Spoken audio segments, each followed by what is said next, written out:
Can you guys hear me now? Can you see me now? Give me a one in the chat if you can hear me and see me. Still got twos. Shit. All right, got some ones. Oh man. Tonight. You know, some people take stumbling blocks as a sign that you should probably stop. I'm one of those weirdos. I take stumbling blocks as a sign that I just got to go harder. So I'm going harder in the paint, y'all. It was crazy. So I had thank you, Jody Rose. Um, I had a little technical difficulty with my service, so I was instructed to start a new one, and then I start a new one. All of a sudden, my sound don't work. So go figure. But that's all right. We're gonna get it. Welcome to the show, everyone. Hopefully, everybody's having an awesome week. We've had some good shows so far. I think the way the season is kind of shaping up, they're starting in the middle, like almost like a rip off of a poorly done rip off of a Tarantino movie, where we're getting what should have been the first episode and midway through the season. So this episode last week wasn't that bad. It really should have been the first episode though, because they were struggling. It felt like they were struggling for stuff to talk about in the first episode. If you guys had that already loaded up into the barrel, then you guys doing the whole thing that you've been doing for the season is kind of, it's malpractice.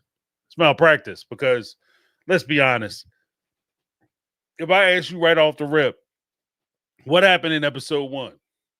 What happened in episode 2 or 3, 4, 5? What happened? What was the pivotal thing? What was the episode about? Everybody, sister wives.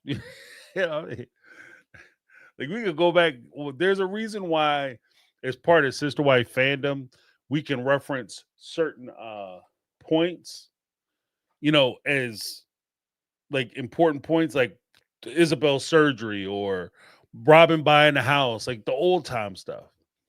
But we're getting it done. We're getting it done. But I've got a duplicate stream going. Holy shit. It's supposed to be like for people who have like the phones, it's supposed to be available for those folks too, as well as this technology is killing my ass. That's what's happening. It's trying to get rid of me. It's trying to knock me off. Let me go in and just check something real quick. All right, let me see.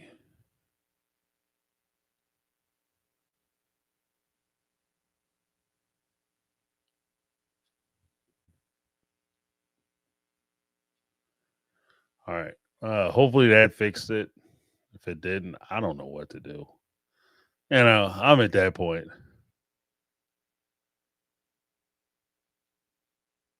Oh, I just deleted that one.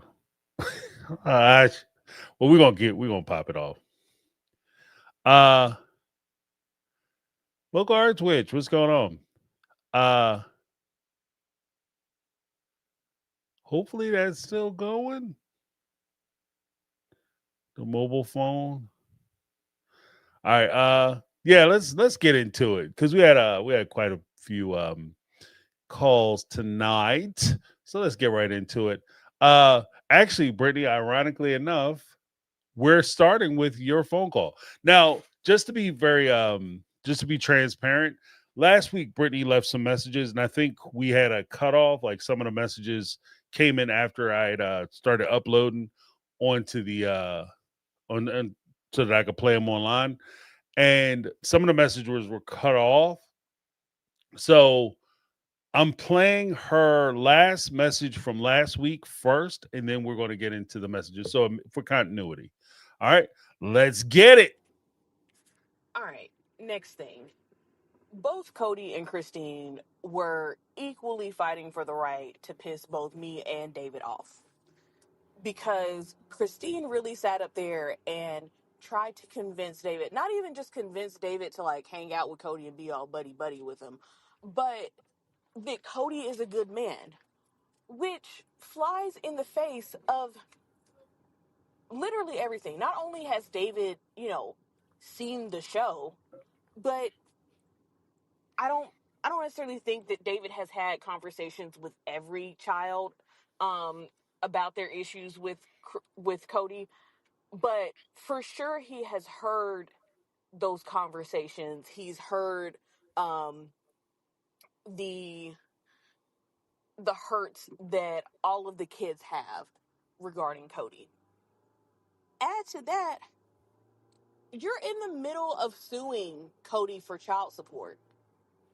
David knows good and damn well that Cody is not a good man. So I don't know why you sat up in his face and tried to gaslight him into hanging out with Cody. Like it's one of those things where it's like, okay, if David decides that he's gonna hang out with Cody, he's gonna hang out with Cody. You don't really have to convince him. If you just say, hey, I want to do this, I would like for you to do this because listen, the show wants us to do it and it would help as far as like Oh, let's jump right to the next one. cut myself off, my bad.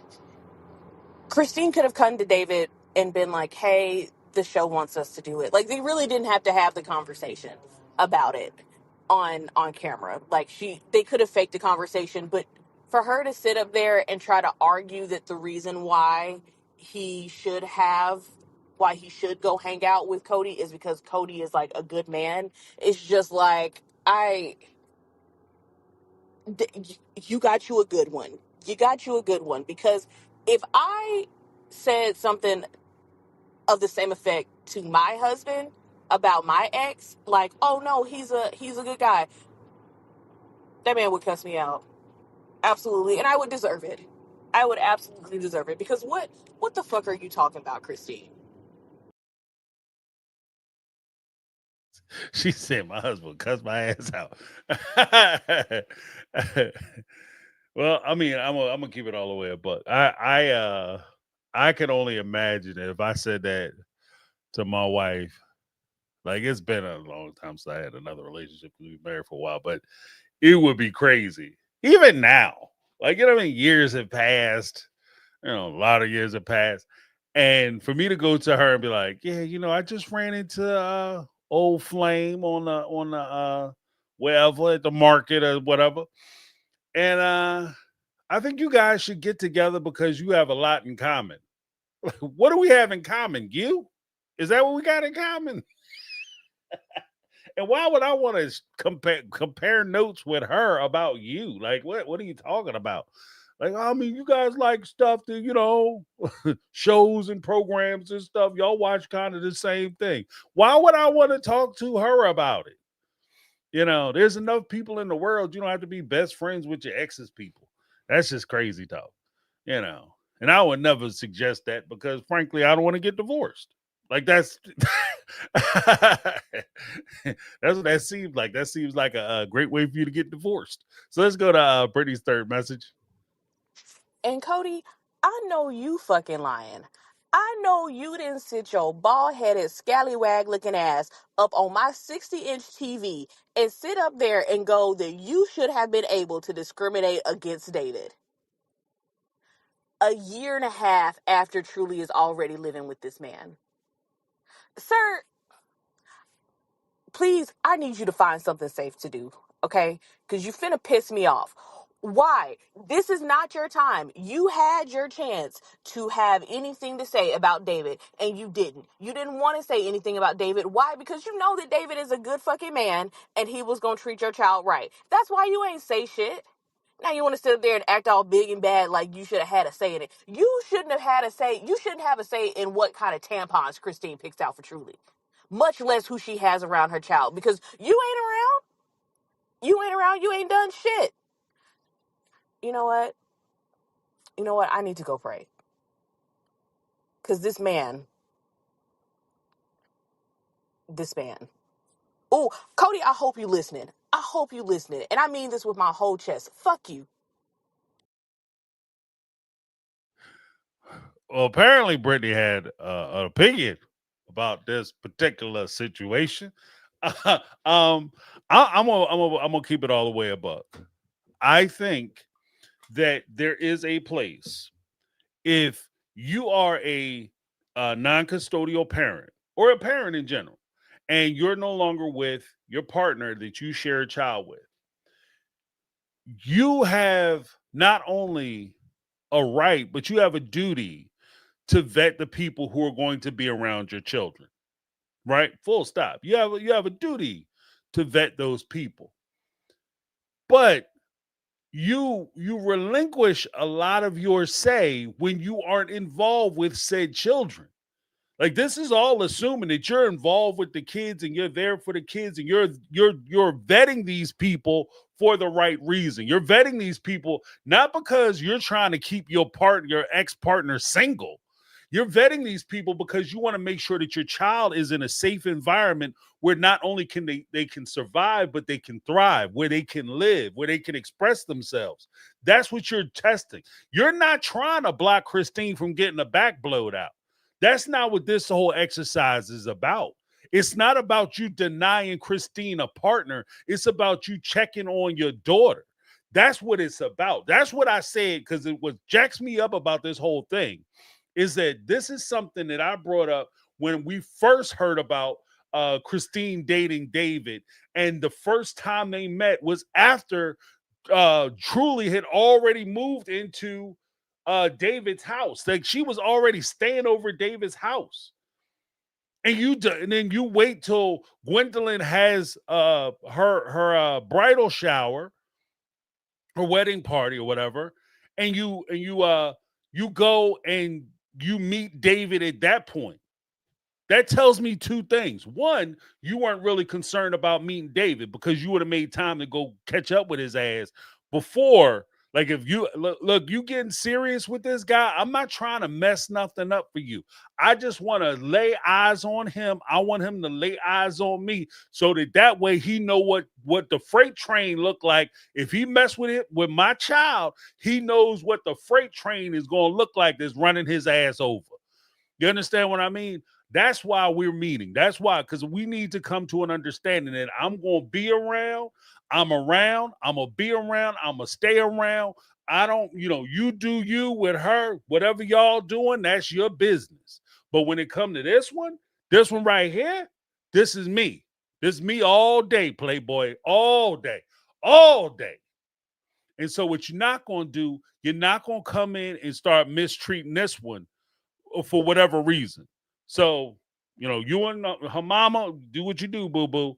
But this one, this one is under my protection, and that's what it's not even so much like, oh, I'm gonna jack you up. It's just we need to understand things, lay things out as far as rules are concerned, how you see discipline, right? If you're not look, there's some people they don't mind corporal punishment. Other people, no bueno. Some people, if I feel the need to do a certain level of punishment, that's on me. But as far as you off limits. Don't do, you can tell her to go to a room. You tell her, you take it the game away, with phone away, whatever the case may be. But you're not doing, that's as far as it go. Anything else, we need to have a conversation. And I want to be, and that's another thing. Like if there's disciplinary action that has to be taken because they're doing something wrong, I want to be included. I want to know about it. I want to know what's happening. This isn't me trying to get into the business and goings on and what's happening at your house. It's just I need to know what's happening with my child. And so if there's an issue, a problem, a concern, I want to know. And this is you saying to him, I want to know what's happening. I am involved. Now, this gets to my second point, and I want to stress this. If Cody was actually going to see Truly, if he was actually spending time with Truly, he would have already met David. The fault is yours, bud. The fault is yours. If you were already dealing with Truly, you would have met David, especially when they moved to the house. Oh, you live in where? You moved in with who? Okay, no, baby. Don't worry about it. Daddy gonna come pick you up this weekend. No, no, you're not coming to my house. Mom, I don't care if she in town or not. I'm coming to pick you up at the house. What time Mr. David home? Because that's what I will be calling him. What time Mr. David gonna be home? Okay. All right. Okay. I'll see you then, baby. That's all you do. Because if you already seeing her, you already seeing her every week, then it's not a thing. I'm gonna scoop them at the house. I'm scooping at the house. I'm gonna be in town. Oh well, I mean, I don't know if I'll be out in Arizona. No, no, no, no. Don't worry about it. Don't worry about it. Cause I'm gonna be in. I have business in Utah. I'm gonna be in Utah. Whatever. Is David gonna be home? I mean, it'd be a great time for us to meet. And it's like that. If you're an involved parent, you're an involved parent. But it's hard for you to be an absentee parent talking about you had a right of refusal, first right of refusal. Nah, man. Nah. But let's go to the next thing. We have Zuzu up next. Zuzu. Hi, James. This is Zuzu. I have a lot of thoughts about Pop Sykes' interview, and then I'll get into about the episode. But first off, you're totally right. He softballed those questions. It looked like he wasn't prepared. It looked like it was more of something that his wife wanted to do, and she just ran with it.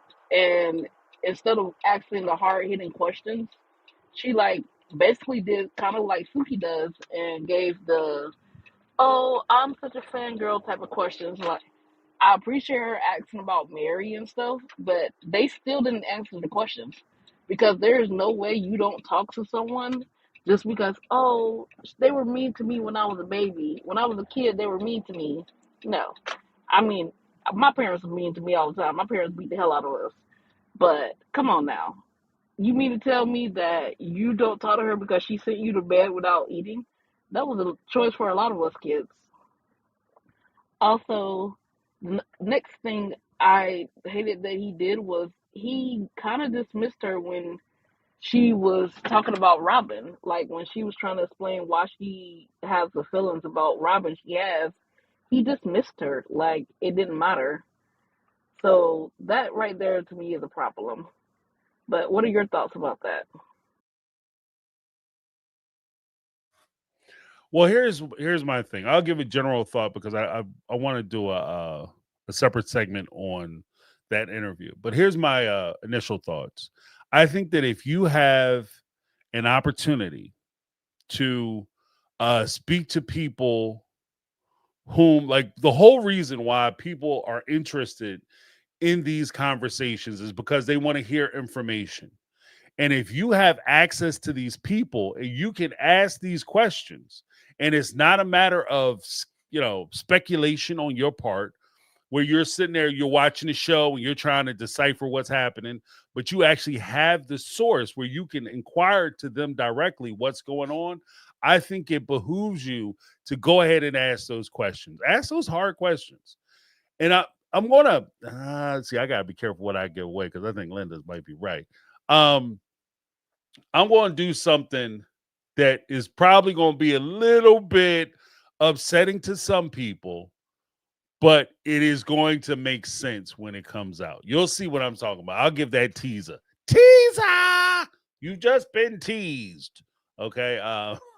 Yeah, I'm gonna because I think that there's something that there's a missed opportunity. I'll say it that way. There was a missed opportunity this week. Cody missed a big ass opportunity, and I'm going to talk about it, y'all. All right, but here's Zuzu's second message. Hi, James. This is Zuzu. Um, so about last week's episode, I think that Robin is setting herself up to say that if they have to go to court, that she had nothing to do with it, so that she can have plausible deniability. I also think that Robin is gearing up for a divorce. I think she's getting all her ducks in a row. I think that she's making sure that she has her financials in order. That's why she's so, oh, I need my estate. I need my separate part. Because whether we like it or not, Robin gets paid from the show just like the rest of them. Whether she talks or say two words, she still gets paid. So when we ask like what contribution did she make, I guess she's using her part of her payment towards her contribution. I personally don't like Robin at all, but I can see the way she's thinking about setting herself up. Also, I think that when it came down to Coyote Pass and the McMansion, I think there were more loans on that mansion, and I think maybe that's how Cody paid Janelle off a little bit. I don't think Mary will ever see her money back. I think because Mary is so gullible that she's never going to get her money back. Yeah, unfortunately. I mean, there are some theories as to how Cody is saying he paid uh, Janelle back. Megatron had the theory that uh, Cody used Garrison's inheritance, any inheritance he would receive from Garrison, theoretically, to pay back Janelle because he didn't, he didn't fight the or try to litigate any any will or his estate. So here's the thing. I agree with Zuzu. I think that we also have to take into account that Robin is a cast member on the show. And if they're making hundreds of thousands of dollars each season for the show, Robin is making hundreds of thousands of dollars. The only real difference for all these years, all these seasons, is that Robin hasn't had to dip into any of her money. So if you have think of it this way, if you and your friend have a joint bank account, right? And you have your checks from your job being directly deposited into that bank account. Your friend is working the same job you working, same money you're making.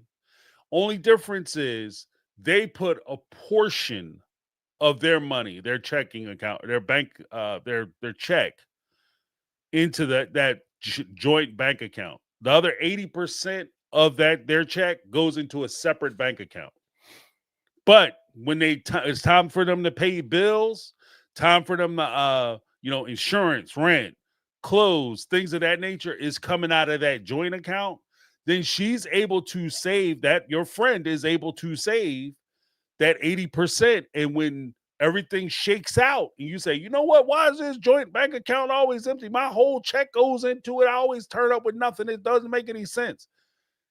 Your friend could look at you and say, well, I have plenty of money in savings. I don't know what you're doing. And I think that that's probably closer to what's going on with Robin. Like the money she makes is her money. The money that the family was making or contributing, the OG3 plus Cody, were putting into the family fund. I think that was the money that Robin was using, Cody was using to provide for Robin. And Robin was keeping her money. That's how she's able to, come out with I was a good saver and all that stuff. So I think that that's something that has to be taken into account of. And when it comes down to it, kind of what Zuzu was saying, I get this is how they were raised. I get this is the community and culture they come from. But at the end of the day, they let it happen. Like, it doesn't matter. They were raised to be taken advantage of. They were taken advantage of. And the hard part of this thing, the hard pill that's there to swallow, that you have to swallow, if we acknowledge that they've been taken advantage because of the way they were raised and how they were brought up and their views on marriage and polygamy and family, is that everything that Cody did, everything that Robin did, potentially could be absolutely legal. Wrong as hell, as immoral as fuck, but 100% legal. See, there's a difference. There are a lot of things which we may find immoral, wrong. It just bothers you that this thing happened. But when push comes down to shove, the state is not going to get involved because it's 100% legal. And for instance, with the example that I just said about you and your friend having a joint bank account, your entire check for over the course of a year has gone into this joint bank account. Your friend hasn't deposited nickel one into that bank account. If their name appears on that bank account, they have absolutely every right to go to that bank account and empty that bad boy out. Leave nothing in there but 2 nickels. And you've been putting your entire check into it. There's not a court in the world that's going to say, hey, you stole that money. What they're going to say is, that's jacked up. Did they get your PIN number? Did they go in and pretend to be you? Oh, what do you mean they were on the account? Then that's their money. But they didn't put no money in. I know. But when it went into the joint bank account that they share with you and their name is on that account, that becomes their money. Now, morally, they're assholes. Legally, there's nothing anybody can do. So that's why I'm saying, like, that's why when I talk about it, I understand that this is how they were raised. I understand that this is the culture that they grew up in. Well, at least Christine and Mary. I understand that there's a lot of heavy leanings towards the social and peer pressure as to how they conduct themselves in the relationships. What I am trying to get through, though, is that if that's how you were raised, is jacked up, there's a lot of flaws to it, but it leaves you vulnerable when it comes to how your defenses and your protections, especially when you talk about legal recourse. Because if they agreed that they would use the family fund for bills, and Robin wasn't contributing to the family fund, and that went on for years, I don't see a judge in the world going back and trying to separate that shit. You know, just saying. Just saying. Next up, we got Zuzu again. Hi, James. This is my final message. Um, okay, when it comes down to Mary, I think Mary has accepted the loss. That she knows she's not going to get anything back, and she also don't want anything back. So that when eventually, I believe Cody is going to go back to Mary, point blank, no matter what, because I think Mary will take Cody back, and I think she wants that to be like, well, hey, I never came after you about the money. I'm always sticking up for you. Even if she tries to talk a little bit of trash about him, she never goes to that level, like a level of where he wouldn't forgive her. She always keeps it to a modest point where, yeah, you want me to cut off Jen, I don't want to do it, but if you start showing me favor and kissing my ass again, she's gonna go back to the family. She makes a point to always say that he's her family and that she was a part of that family. So I believe Mary will eventually go back. I don't think it'll be now, but I think when Cody and Robin gets in a lot of trouble financially, or when he's almost broke, he's gonna tuck his tail. He's gonna tuck his tail and run back. And I think he's gonna love bomb the shit out of her, and she's just gonna be like, "Oh, okay. So I'll forgive you, and we're just not gonna bring it up again." I really do think that's what's gonna happen with Mary. Yeah. I don't know. Like, I don't know if Cody would go back, you know. But then again, there's a few things Mary has going for her. Like, the first thing is that if she's still making pretty good money, she's making pretty good bank, he might go back to her just so he has access to her money. Like, if he finds himself in financial straits, he very well may go back to her if, he finds himself in a position where he might go broke, start losing stuff. They talking about taking stuff. Robin's gone. He might go back to her. In agreement with what Zuzu was saying as well, I've also noticed that when Mary does say things about, or negative things are said about Cody, it's never Mary actually saying it. It's usually a provocation by Jen or one of her friends, or it's Jen and her friends, or one of Mary's friends talking mad shit about Cody. And Mary is just sitting back going, oh my goodness. Oh, wow. Oh my, you're so wrong for that. But at the same time, she's not the one pushing it out.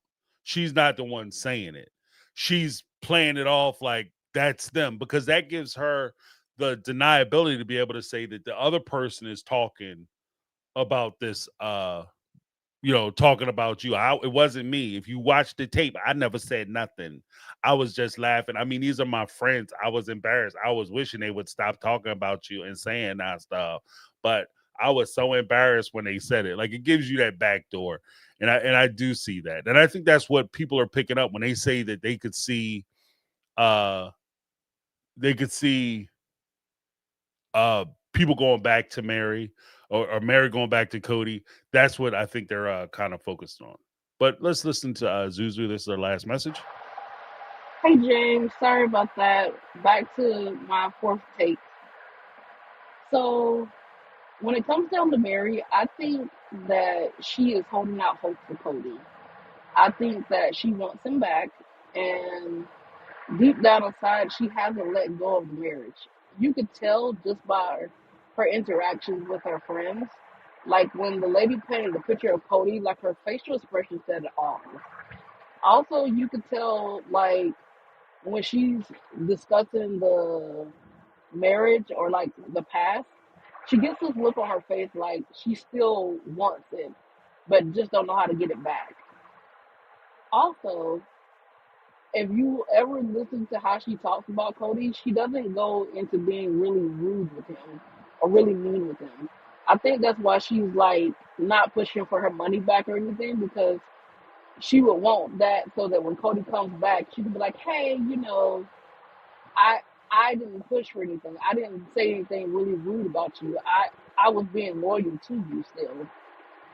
I also think that when it comes down to Mary, if she wants to really date, she's gonna have to change up some of her rules, or she's gonna have to find a very metrosexual man, or not a not as as they say a strong alpha male, because her personality is more of a boss woman. She wants to be in charge. She wants to be in control. Like she wants to be the dominant person in the relationship.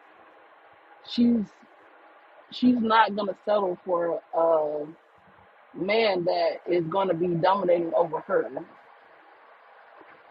All right, that's my thoughts.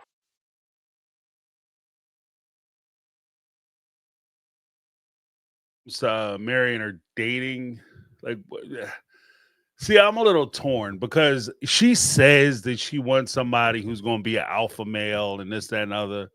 And I agree. I think she does have a strong personality, but she even admitted herself that she's looking basically for a man that she can submit to, is what she said. So I think that some of the wolf talking is there, like, I'm a boss babe and blah blah blah blah blah. But when rubber meets the road, she meet the right guy, who she's attracted to, that she wants to be a part of. She'll you know, I even hate the term, but she'll fall in line, quote unquote. Part of what leads me to also believe that is the fact that even as Cody is right now, the fact that she would go back to Cody, the fact that she said Cody is the boss, the fact that she said that Cody is the leader, and this, that, and other, because it wasn't just Robin singing that song. It was Mary right there, doing a duet with Robin, talking about how Cody's the leader, he's the boss, he's the head of the family, et cetera, et cetera, et cetera. So she's looking for that. And that's part of what, because Cody is not making, especially when it comes to the OG3, he's not sitting around pretending like hiding it back that this is what he wants, that he wants to be he wants to be I'm about to say something jacked up, but he wants to be the man. You know what I mean? Like the man, not a man. He wants to be the guy in charge. He's not sitting around making it, especially to the OG3. He's not, I don't see a world where Cody isn't expressing to these women, I'm the guy, I'm the leader. You need to fall in line, get on and get off, you know, to these women. Robin, I'm sure, is a lot softer, but with the OG3, he didn't give a shit. So he was saying all that stuff to him, and Mary still wanted him back. So, I mean, there's that. But here's one from Hey, Anonymous. James. What is your view? I find Robin to not be a good mother because if you were a good mother, you would have advocated for all the children. What do you think? What I think is, um, I think that it goes beyond like good mom. I think that if you are a good person, you tend to advocate, And it's not just because you advocate for kids because kids are cute. I believe the children are our future. Teach them well and let them lead the way. Right? I get it. But I think that part of the reason why we support children the way we do is because ultimately children don't necessarily have a voice.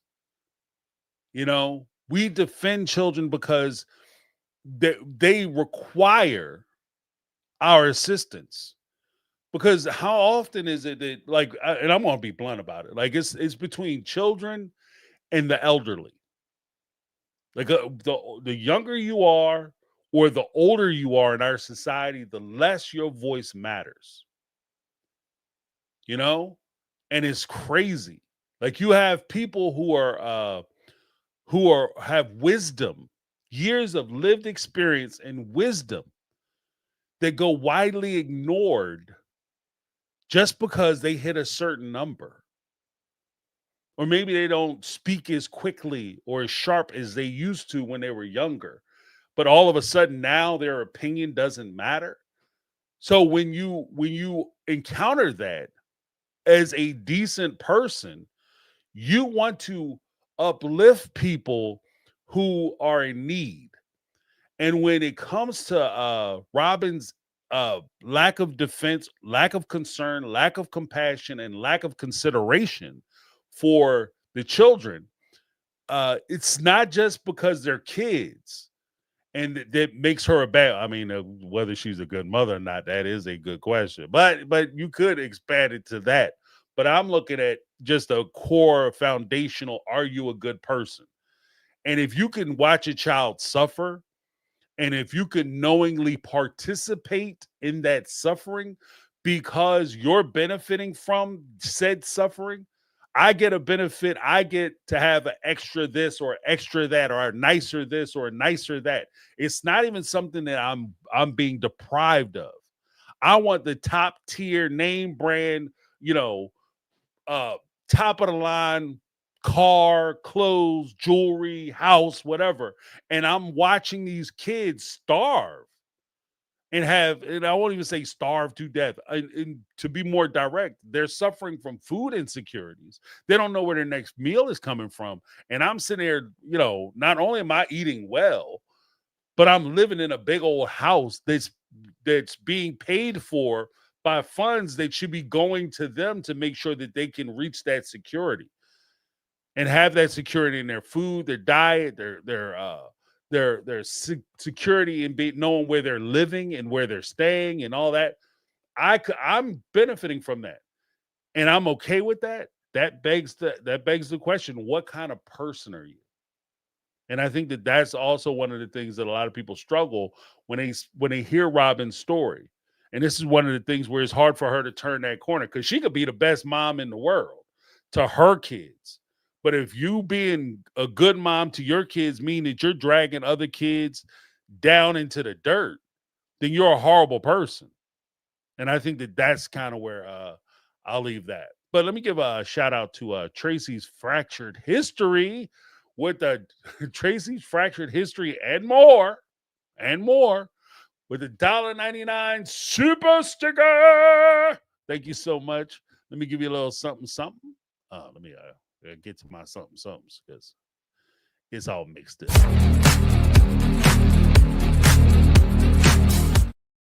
Then we had Flufferton's mom said, "My grandniece and Flufferton love your channel, James." Oh, thank you. Thank you. Little Flufferton. Flufferton is cute. If Flufferton ever want to need a place to stay, my wife is a cat person. She love Fluffertons. Flufferton better never come to my house to visit because my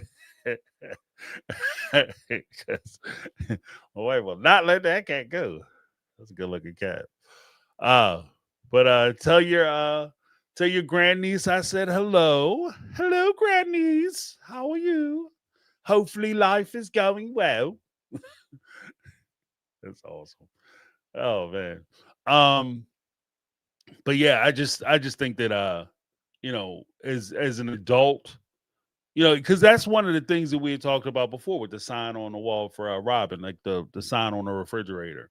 Don't ask me. Don't be going to my refrigerator. I get it, you know, especially since she's treating them like they the kids up the street. But if the kids are coming over hungry, and you notice the kids might not, and because you're family, right? So theoretically, that if they're not getting enough food at home, I don't understand why you can't slide them a couple sandwiches. You understand what I mean? Like you noted, like, oh well, Cody was doing all this stuff because Cody is the evil, mean man, and I couldn't do anything about it. But like all you had to say, Robin, was like, yo, Cody, could you get an extra loaf of bread and some lunch meat or something? And then when the kids come over, you just cut them up some sandwiches. Break them off some sandwiches or something, especially if you know they hungry. I need some extra snacks at the house because the kids are coming over, Cody. My kids have been eating up, our kids have been eating up the snacks. Solomon is so greedy when it comes to the snacks. I need extra snacks. And then when Gwen and them show up, you slide them some snacks, right? You know how y'all do. Come on now.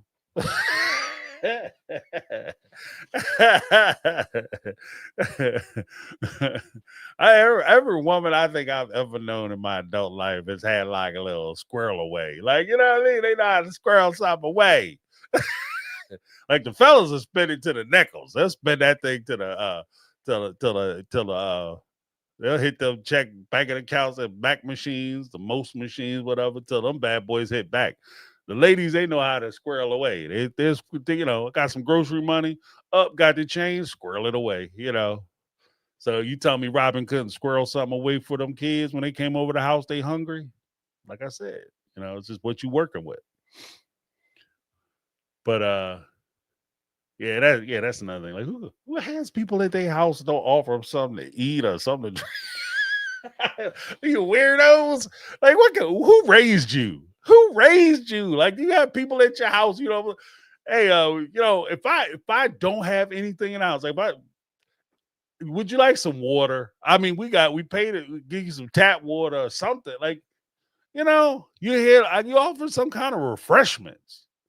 There's a guy, Sebastian. He had a bit where he used to say, he used to talk about like the Intamin's cakes. And it was like when his mom bought the Intamin's cakes, she would say, don't nobody touch the Intimate cakes. That cake is for company. Right. And so they would look for when somebody ring the doorbell and wait, they to drop by and they come to the house and you're like, that's company. So now we get a slice of the Intimate's cake. Right. So they were excited about it. But because you got to have something to offer folk when they come to the house. Like, who don't, I don't know. I don't get too much into it, I guess. But let me go to the next phone call. We had I'm sorry, it's Janet. Janet is up next. Here we go with Janet. Hey James, it's Janet. I had some not episodes, sorry, clips of Sister Wives pop up on my YouTube feed because I think that's what my algorithm likes to do. And it was showing some clips of when they were moving to Flagstaff, and Cody and Robin are like sitting there with the family, and their kids are like mostly just devastated at the idea of having to move. I think they were moving them like maybe like mid school year or something, but even if not, like Gabe was really, really, really upset. And like Robin and Cody are sitting there like just like as if they don't already know the reason they moved, and Dayton is pipes up and says, I get accepted, or like, will we have time to look at the campus? And just by the way Cody like pipes in, you can tell that he's lying because he's like, oh, like, so you already decided that you're gonna go there. You've already been accepted, eh? Or something like that. And it's just like, you guys are liars, and your son Gabe is like devastated, and Dayton's in university. Like, what? It's crazy. It's just crazy. And it made me pretty sick. Yeah, that was one of the things that like when you talk about like being a good person versus being a good mom.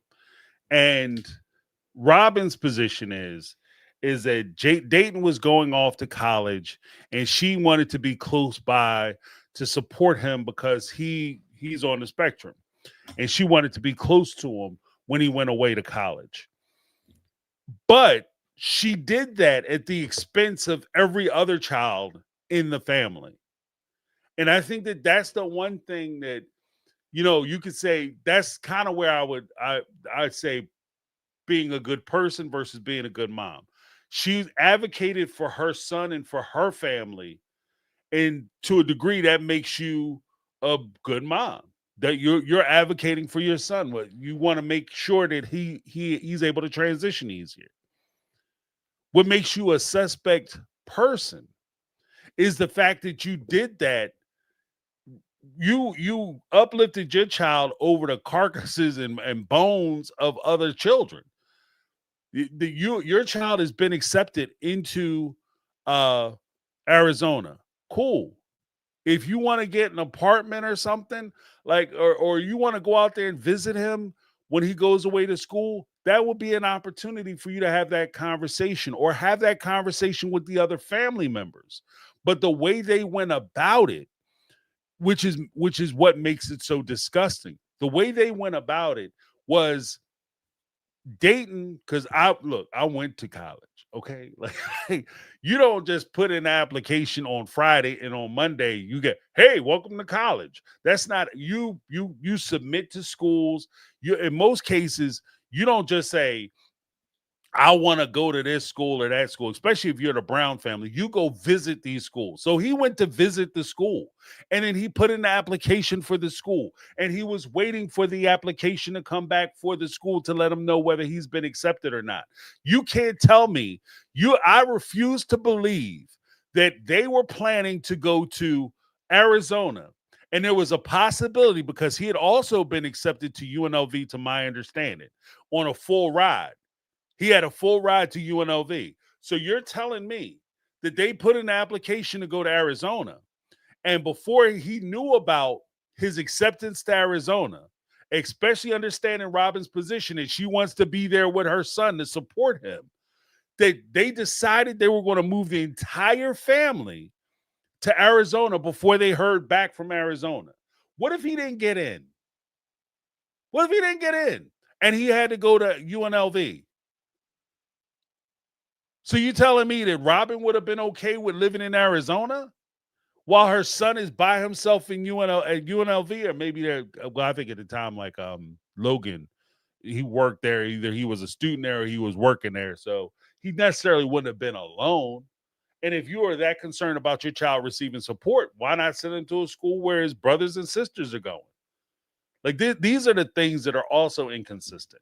So that whole storyline didn't make sense. And it was nice that Christine confirmed that in her book, but this is something that I had already thought about back when he first proposed the move. So, I mean, I don't know. I guess it's cool to have somebody say, "Yeah, you're right." But how many seasons later? I guess that's where I'm drawing the line to. But we have another one from Janet. Hey James, this is Janet again with part two. I did see Cody appear on Special Forces this week in a clip I saw on YouTube, and the guys bring him in to talk to him into his little cave thing. It's the only time I've ever seen anybody confront him about his family dynamics where he wasn't defensive. He admits to them too that he didn't want to be blamed. And one of the fellas says to him that that's a very juvenile response. And I think he seems accepting of that, but can't help but notice that the only time he's let anybody say anything like that to him is a adult male authority figure. Obviously, he's in a very different environment. So, and he's been broken down, which is the whole point of that show. So maybe that will actually help him. I'd love to see it, but yeah, your wife leaving you didn't do it, but at least maybe a guy can make you see. Anyway, just interesting, but Yeah, it's about time if he recognizes it, but I'm skeptical still. Anyway, excited to see that episode and to listen to your live tonight. Thanks. All right. Thank you so much, Janet. Um, when it comes to that episode, like I have the opinion that Cody was pushed into a situation where he came into that interview and he was ready to bullshit them guys. He was going to lay it on thick because he's used to going on these podcasts, these streaming shows or whatever, and even some of the interviews. And he basically does a couch interview where he just spews a bunch of bullshit. And he pontificates about the deeper meaning of the blah blah, the universe, blah blah, and the moment, blah blah blah blah blah, and nobody challenges him. These guys, not only did they challenge him, but they pulled up a weak spot.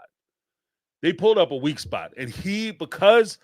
and this is one of the problems with the entire Brown family. Like a lot, and I don't even say the Brown family, but I say anybody who does TLC shows, especially TLC shows, they don't get asked real questions. They're not prepared. They're not ready to be in a situation where somebody sits them down and asks them real questions. They're certainly not prepared for a reporter, an actual reporter, to sit down and ask some questions, or an attorney. Good. By laws forbid. Because they will eat their asses alive. Like Cody sat there and said, the statement that Janet was referring to was, Cody said, I don't want to be wrong. I don't like being wrong. And that's when one of the guys was like, who the hell does like being wrong, you idiot? Nobody likes to be wrong. Nobody's like, oh, I'm wrong. Yeah, celebration, party time. I'm wrong. Right? Nobody likes to be wrong. And then what it came down to is you can't accept responsibility. And ironically, when he walked out of that tent and he pretended like, oh, I'm going to start taking responsibility. Yeah, you're right, because that's what I need to do, because I respect you guys, Mr. Man. You guys are trained killers, and I know you heroes and patriots, and I love that for you guys. Thank you so much. He walks out of there. The first conversation he had with the other cast members was him basically bullshitting them and denying the conversation he just had. That tells me right there that you didn't catch any of the shit that they was throwing to you. You didn't pick none of it up. Because the second you were in a situation where you could have came out and said, you know what, they gave me enough. I need to think about my kids and try to reconnect with my children, et cetera, et cetera, et cetera. Or just they gave me a lot to think about when it came to my personal life. He said, I don't know. They just said I got to start being myself and be true to myself. But I don't know how me showing this is actually applicable for being here for these trials or whatever. But he's also the same guy. Cody's also the same guy who said, I love doing these kind of challenges because this is where it shapes men and masculinity, and being a man is coming out doing these kind of challenges. This is how you really get to know yourself. This is you getting to know yourself, learning to take accountability for stuff you fucked up, where you made a mistake. This is you learning to do that through the crucible of these trials. This is where you get what they plan to do, what this whole course technically is designed to do in special forces, as well as to a lesser degree in basic training, is to strip away all the facade so you're left raw with the person that you are, so you can recognize who and what you are, your strengths, your weaknesses, things you need to work on. That's what this course is designed to do. It's not just about you going out doing a bunch of pull-ups, jumping off some shit, rappelling down some stuff, and being an action hero for a day. It's about you getting to know yourself. And the sad part is, through Cody, most likely, and I believe this, Cody most likely will be amongst the last people on this show. And the worst part about that whole part of it, all the suffering and everything he's going through, the worst part about it is he's going to walk out of that show and he's not going to learn a damn thing. He's going to walk out of that whole experience the same person he was when he came in. Selfish as hell, self-concerned, self-centered, and dare I say, narcissistic tendencies, exhibiting narcissistic tendencies. He didn't learn shit. He went through all that for nothing. And if you ask these guys, because one of the things they keep harping on, and I'll go to Janet's next message. One of the things they keep harping on is the fact that I can't trust you, because that is also one of the elements. Is they're picking people for these tier one um, programs, whether it's the Rangers, the Green Berets, the SEAL teams, Delta Force, whatever. When they're picking these people, airborne, they're picking these people. They want people who they can rely on. They want people who are team players. It's not just about you being able to do push-ups and run fast, a mile fast. They need people that they can rely on. And because Cody can't be honest with himself, he can't recognize when he made mistakes, he can't be accountable. How do you trust that? How do you ever trust that guy? I mean, aside from the fact that in last week's episode, they were supposed to be doing a search and rescue mission, and he wound up leaving his partner behind in a building that was supposed to have been blown up. So instead of, you know what? Because they had a nice little thing at the end, and I'll go on to the next message. They had a nice little thing where they had them write like a letter to their loved ones, because when you go to these kind of special forces things, or even sometimes even in the military, some exercise, they'll have you write a letter that if something happens to you, that gets passed on to your loved ones, right? Instead of having him do that, you know what you should have had Cody's ass do? Just to get him over that hump, to open his eyes, you should have had him write a letter to that woman's husband. Like, you got her blown up in the building. You write a letter to her husband and her kids, and you tell them why they not around. You tell them that you were so busy, so concerned about being a macho man, hero man, leader, that you left a mama and his wife in that building by herself to die alone. You write that letter. And you accept responsibility and everything that comes along with it. Because that's part of the problem. Part of the bullshit that he does on this show is, I recognize I made a mistake. My bad. I did that wrong. I'm accountable. It doesn't mean anything. You got to put a face to it. I think that's where it comes down to. For him, you got to put a face on it. It's not that you just failed this task. You write them a letter. You write them a letter and you tell them that you were so busy being a cocky asshole that you left a mama in that building. That's what you have them do. And I think that that's where they need to start. Like, DS's, I know you can't go back in time, but that's what I would have liked to see them do. Because he like, and if you watch that one exercise, just to, I'm talk a lot, but you watch that one exercise where he just takes control. He runs and he just runs around the place like a chicken with his head cut off. No direction, no semblance of a system or nothing systematic about what he's doing. He's just running around real fast. That explains most of his marriages. There's no direction, no leadership, no goals. There's no plan of attack. It's just him doing stuff, right? And he's thinking because he's running fast and he's moving quick and he's, flipping stuff over and he's just jumping around, that somehow he's accomplishing stuff. That's his marriages. That's what we've been watching for the last 20 seasons. Let me know if I'm wrong. But we're going to go to Janet's next and last message. Hi, James. This is Janet with Final Part 3.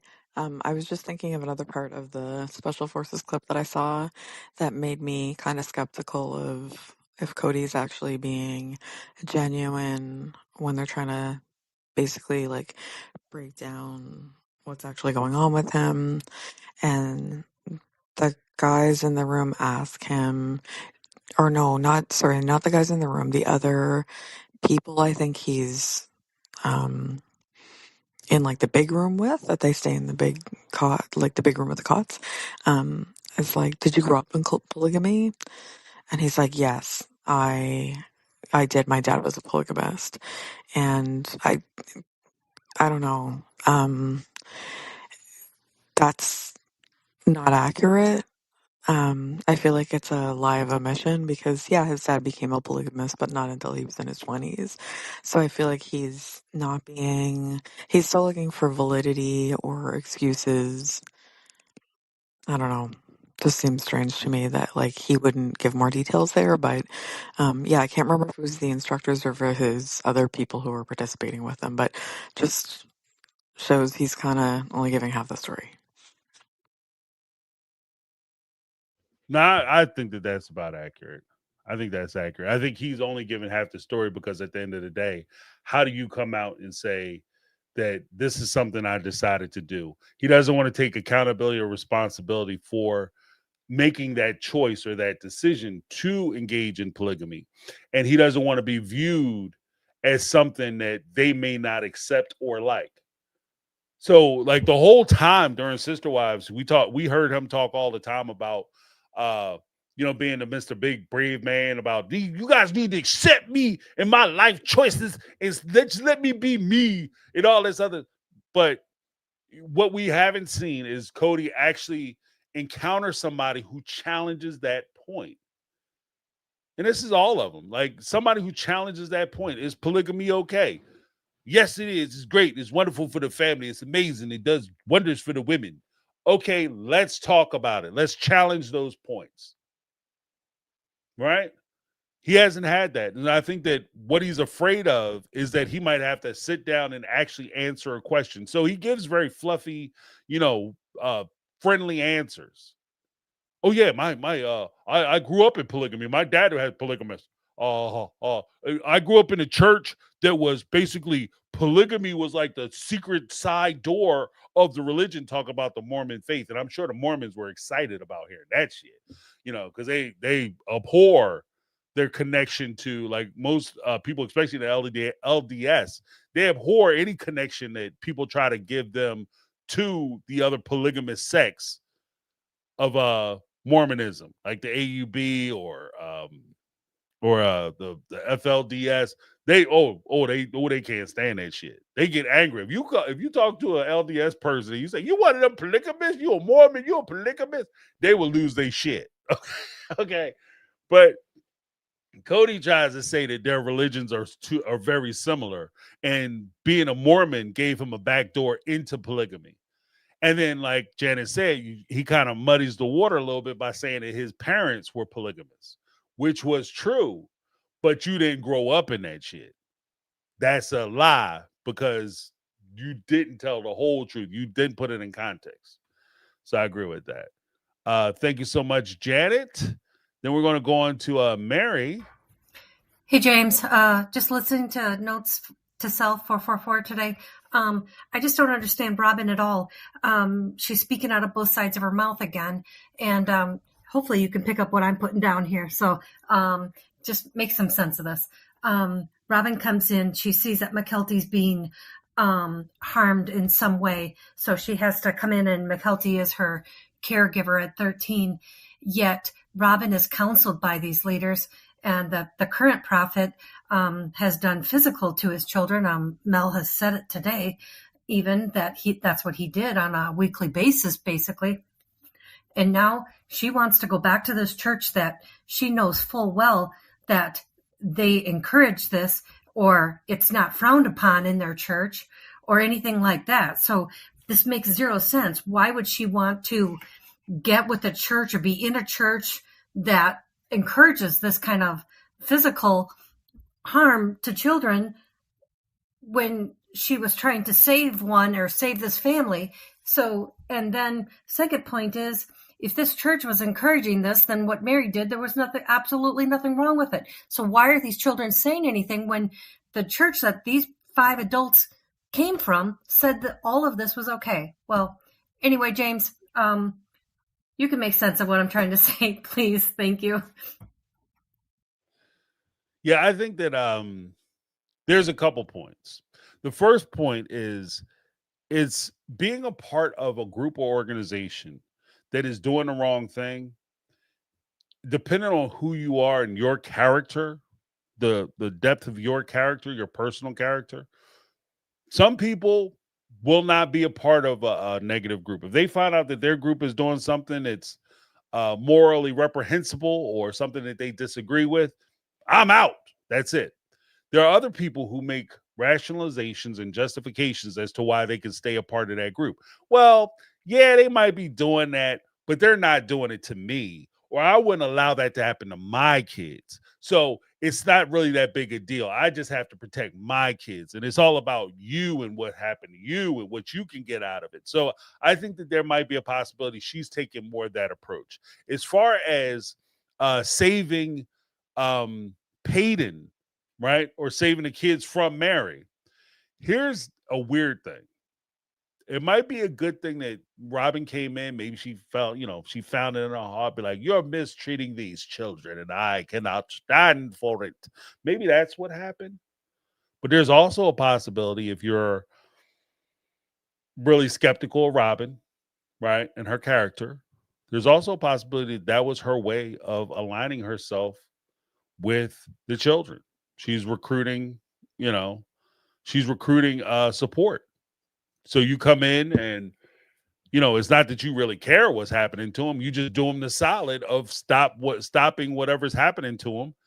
And then they might bond to you or latch to you because they think that you're helping them out. And it's a way for you to ingratiate yourself to them. So, I don't know. But let's go to Mary's part 2. Hey, James, part 2. So maybe two things can be right at once. About the children did not feel good about what was happening to them. I understand that, but also Cody also was involved in this. Gwendolyn even spoke of that. So again, I don't understand why any of them would have even wanted or even went for counseling from them if this was happening and they were okay with it, if the family was trying to stop this or have people not do this. So I don't know.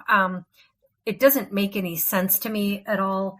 And just when you think like things like that, as soon as you see those things, I mean, again, why wasn't there red flags going off here that, and again, you have the OG3 and Cody. Why wasn't it decided upon before these children were born about how are they going to be raised? But it doesn't seem like they talked at all. So I don't think they'd talk about child rearing for sure, getting down to that basic. But it just seems like, polygamy 101 to me. But anyway, let me know what you think. Well, when it comes to why they would allow Cody to do it, if Cody was being just as physical as, say, Mary was, and if Mary was doing something which was against the rules or out of bounds, why would they let Cody do it, or why would they only note it when Mary is doing it? The easy answer to that is that the entire family was Cody centric. Everything revolved around Cody.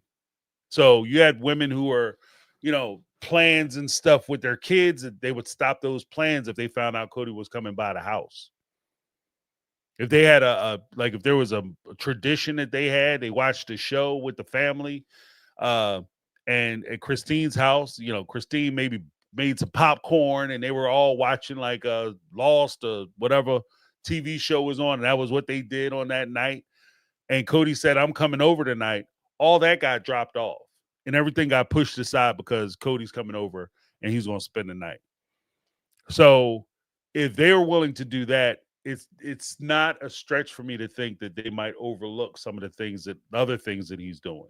I mean, after all, like, this dude took advantage of them, took advantage of them with in a financial sense. And I know we bring that up a lot, but I think that part of the reason why we bring that up as much as we do is because that's an earmark that we can point to say, this is what's going on. This is how he was treating them.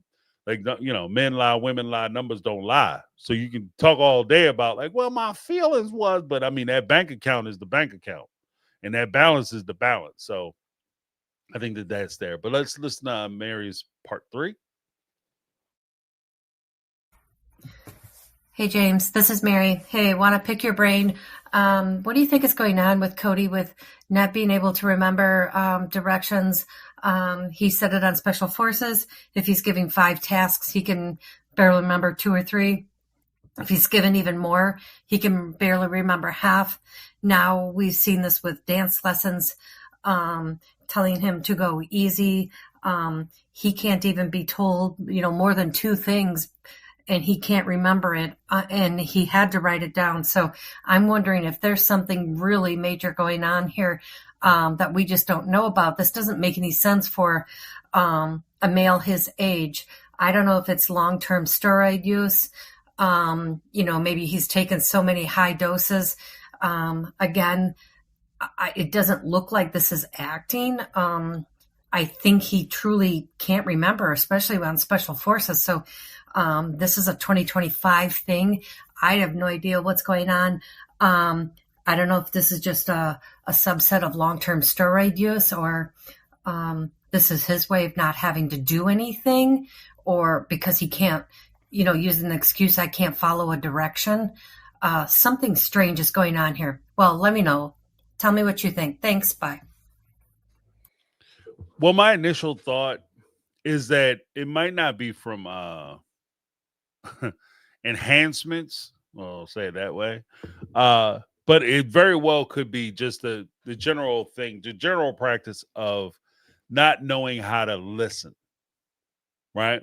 Because in order for you to listen, there's a point where some folks, I like to listen because I like to get as much information as possible, right?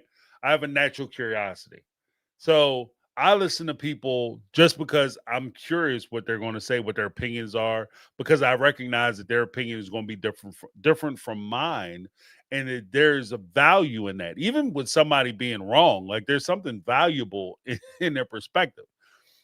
I think that there are other folks, and Cody very well may be one of those people, that you don't value people's opinions unless you already value the person that the opinion is coming from. So if you have a certain stature, standing, you have a certain level of power, if you're trying to impress me, then that's somebody you're trying to impress. Then you listen to that person because you want to impress them with how good you listen. And I'm listening for little breadcrumbs that I can use to try to ingratiate myself to you. I don't think that Cody listens to understand. I think that Cody listens to try to manipulate and work his way around things. So when he listens, he's not listening for understanding. He's listening to where can I jump in and say my piece, and what can I say to make myself sound smart, knowledgeable, valuable, or whatever, et cetera, et cetera. And if he doesn't see a value in you, then he doesn't give a shit what you think. And you could tell him all day. Like, I think it's just a default for him. Like the dance people, they aren't important to him. He didn't want to go to the dance class. That was for Robin, because she needs to learn how to dance. And so if the dance people are saying like, okay, in order for you to do this move, you have to 1-2 this way or 1-2 that way, back step, kickball chain, whatever the case may be, he might very well look at them and say, I don't need to know none of that stuff because you guys are doing it wrong. I found a better way to do it. And one of the crazier things is when you have somebody who thinks he's smarter than everybody else and he knows more than everybody else. That guy can't be taught. That guy is uncoachable, as they used to say back in the day. He's uncoachable because he already thinks he has all the answers. And if you think you have all the answers, then there's nothing else I can teach you. So, but I think that's all it is. I think because I don't necessarily think it's because of because of substances. I mean, it could be rugs. That somebody did say that because rugs, D rugs. But I mean that's possible. But the I think it's also just the fact that he doesn't respect people. He doesn't have respect. But let's go with anonymous. James, what do you think will happen if Robin and Cody get divorced and she spins the same story on the next guy that she ends up with? Do you think that she would have that guy adopt Cody's children as well? People do what they do. So do I think that if Robin thought she had an advantage in trying to get another man to adopt Cody's kids, or even the well, he can't do the first three, but get Cody's kids, the minor kids. Would she try to do it? I could see it. She would be met with a lot of challenges because Cody, you know, as bad as he treats the OG-13, he is heavily involved with uh he's heavily involved with Robin's kids, Solomon and Ari.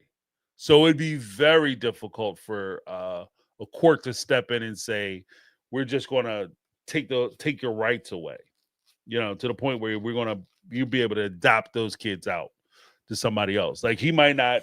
I can see a scenario where if you come up with horrible stories about Cody, they might strip his visitation, or he'll just have supervised visitation. Usually that's the way they go. But I can see him getting supervised visitation if she crafts or puts together a strong enough story. But as long as he's willing to see those kids and be a part of those kids' lives, I don't think there's any chance that he would lose them in an adoption thing. Because as crazy as it is, it's not an easy thing to strip parental rights away. It's not easy. It is not easy. Oh, well, he don't never come and he don't never call. You could go down, dude could never call that child. And there's actually case law in this. Yeah, they have cases where a child is born, the father knew the child was born, maybe saw the child one time when they were little babies. Then the child turned 16, I think it was in Pennsylvania, turned 16, and the father put in for visitation. And after a court, little bit of back and forth in court, he was granted visitation after 16 years of not seeing the child and paying zero for the child. He paid jack shit for that child, and he was given a visitation. So it's very hard for you to go back and be like, I just want to. He has nothing to do with him. No say. He didn't give a shit about the child. He shouldn't have any rights. It's very hard to take away rights. Custody, visitation, different story. Rights, whole different ball of wax. I don't think Robin's got the stuff to strip Cody out. Now, would she try? I don't know. I don't know. But we'll go to Carl. Oh, before we go to Carmel Cuties, let's do the we had a super chat come in from Jody Pierce Scala with the $4.99 super chat. She said, we hated our stepmom. She had a part in our okay. We hated our stepmom. She had a part in our absentee dad, but it was in the end his fault. He chose his side, had a choice. Then when he got booted, yeah, right. Too bad, so sad, cuz that's your side. Go see, sleep in that bed you made. That's one of the things. Like I'm very hesitant to just blame the other person for a parent not being involved with their kids. Right? Now, I'm not saying that the other person, the step parent or whoever, the new boyfriend, girlfriend, wife, husband, isn't encouraging it, because there are cases where you had boyfriends, ex boy husband or ex boyfriend, ex girlfriend, ex wife will leave the kids, and then the husband or the new family, like, we got a new family, you need to stop worrying about them old kids and going over there being bothered with her. Well, you got kids right here that you need to worry about. Blah blah blah. Right? I'm not saying that doesn't happen, but it doesn't remove the responsibility of the parent to take care and tend to their children and their responsibility, their parental responsibilities. I don't give a shit what anybody says. Your new wife don't want you to be around your kids. You need to tell her, look, I don't know what you're going to do. If you can't handle me being around my kids, then there's no need for us to keep going with this, because I'm going to be around my kids. Sorry, not sorry. Because again, to me, that would be more of a red flag if I was with somebody who didn't care about their kids. Right? Like, It's your son's birthday. I don't care about that little mug. We got our own family. Whoa, whoa. Because how you do one thing is how you do all things. Yeah, with saying that Cody stole, uh, or apparently we have similar thoughts on it. But how you do one thing is how you do all things. So if you're gonna mistreat your kids, with this other person because you're not with them, if we break up, I should expect you to do the same thing to me. So yeah, absolutely. Like, so it would bother me if I'm with somebody and they don't want to have anything to do with their kids. But and especially if I'm looking at having children with them. Because I don't think I'm I'm unique enough to where you would say, you know what, I screwed over those kids, but the kids I had with you, James, I'm gonna do something different. Like, nope. But thank you so much, Jody. Let me give you a little something. Good point.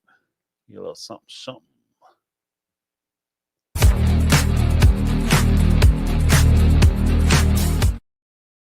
All right. Then we had Caramel Cuties. I can't believe I truly forgot to add this one when Cody stated that he should have been able to basically vet David because Truly lives at David's house. Or what did he say? I should be able to deceive David. Cody, did you do any of that with Preston Jessup's 3 children that you had calling you daddy from day one, not even being married to Robin? You were kissing his kids on the lips. Not once did you ever go hang out with Preston. Not once did you ever go make sure he was comfortable with his children living in your home. Because Robin pegged him out to be the world's worst father when truth be told, it was you the whole damn time. So again, Cody ain't shit. Robin ain't shit. And I'm kind of over it. This week solidified it for me. I'm not. She ain't wrong. She ain't wrong. You know what I mean? Yeah, yeah. I mean that is crazy. That's crazy. Because even with that, I should be able to have right of first refusal. Didn't Robin's ex say he didn't want his kids on the show? He had right of first refusal. Those were his kids. Technically, you see Truly probably as much as he was able to see Robin's oldest 3 kids. And according to Christine, she's trying to get those kids out to you. Robin was holding those kids back.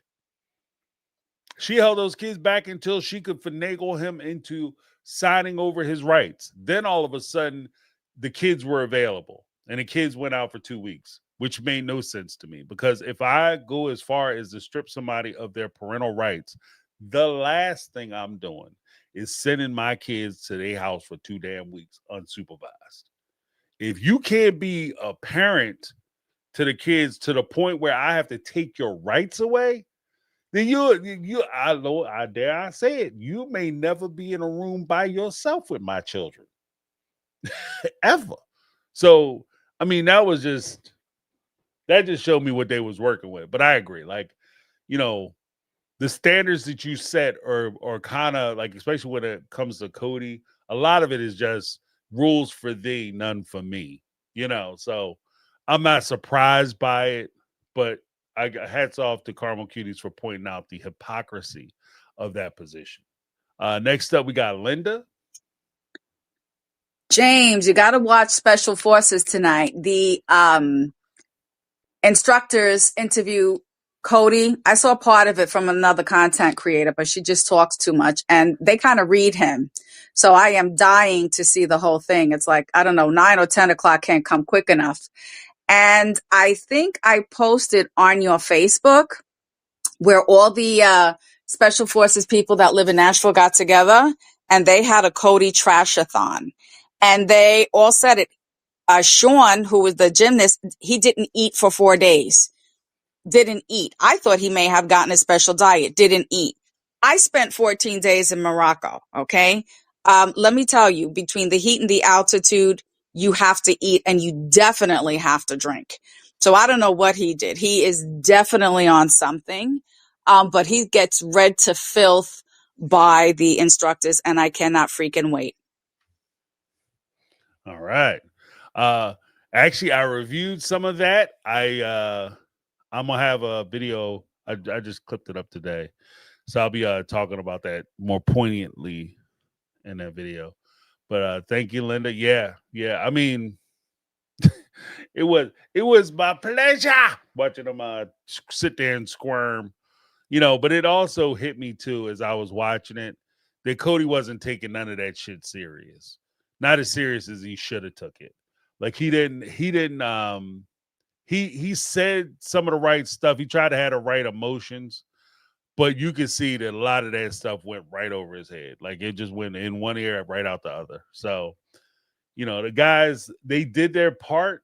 They tried to give him some insight and some information, something that he could put in his pocket and go home with from this experience. He just refused to pick it up. Like they were literally talking to a stone that came to Cody in that respect. And it's a shame, because they said things to him that the fans have already been saying. And, and they are the people that you would expect him to listen to.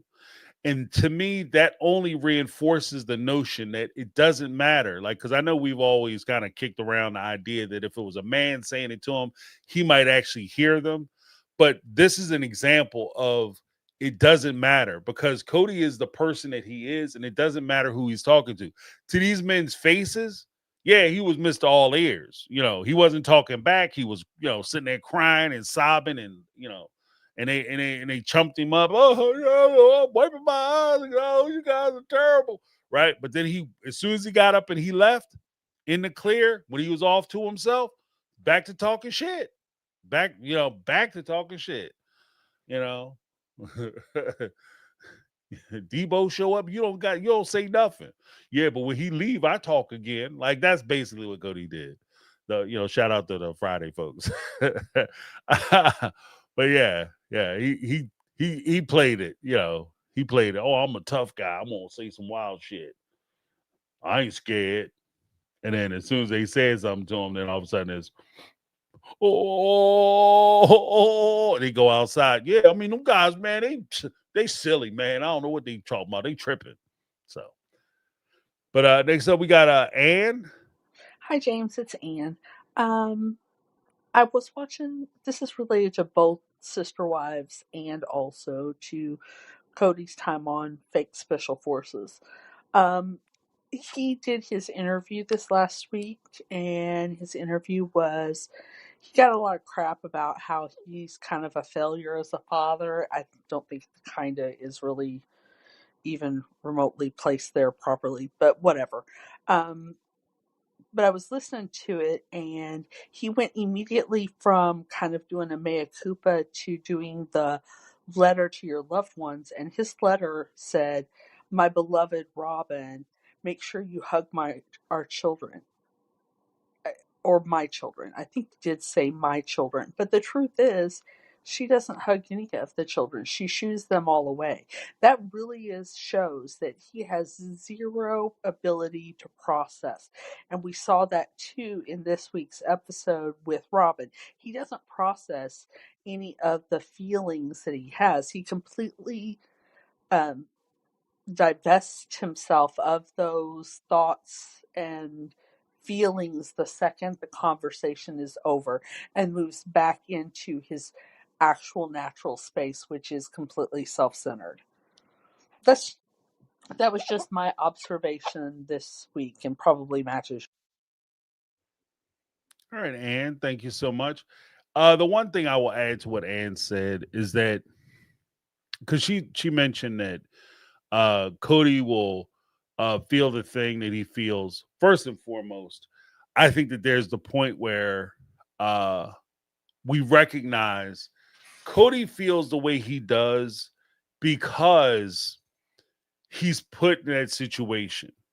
And that's what he's expected to feel. So he acts as he's expected to act. He does what he's expected to do. And the reason why he doesn't carry anything from that is because it's not genuine. And when I say, I'm not saying it, I won't even go as far as to say he's not hurt or things don't affect him. What I think is, I think that he doesn't allow things to affect him deeply.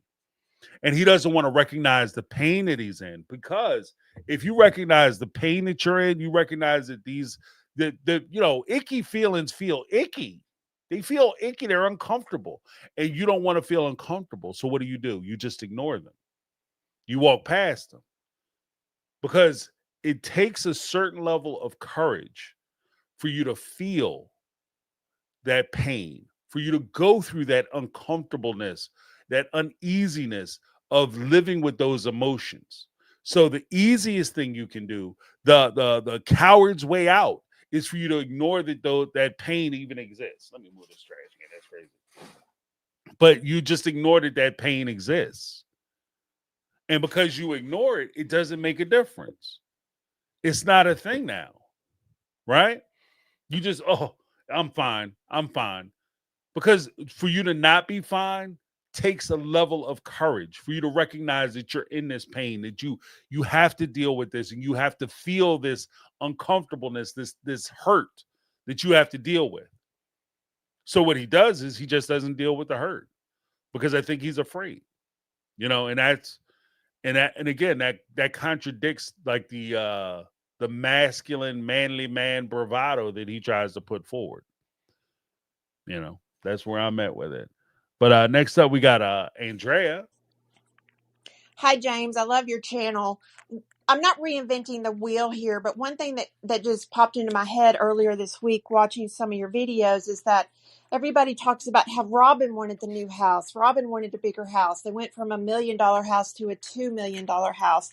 Cody wanted a bigger house too, because that would inflate his ego. So he was more than happy to go along with Robin, because he spent most of his time with her, and he refused to stay in the RV with Janelle because it wasn't good enough.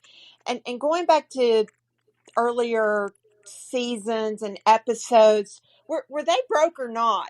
I'm so confused. One minute they're broke, and then they're buying a $2 million house. Yes, they have accumulated money over the years from the TV show, but in the early years, maybe the first 10 seasons or so, were they broke or not? Because they keep contradicting themselves. It's so annoying. And I hate Cody. I hate him with a passion. I hate him. Bye. Well, they were broke when they first started the show. After they started the show, there was probably a period where they were still living a little lean, because they were trying to catch up on bills. But what we can't avoid with the Brown family, as bad as we may feel for them, at the end of the day, they were amongst the top 1% of income earners, because they were making roughly 100. Well, I mean, I won't say 150 or 200. They were certainly in six figures a piece a year, right? Each one of the OGs, like the OG3, Cody and Robin, individually were making six figures a year.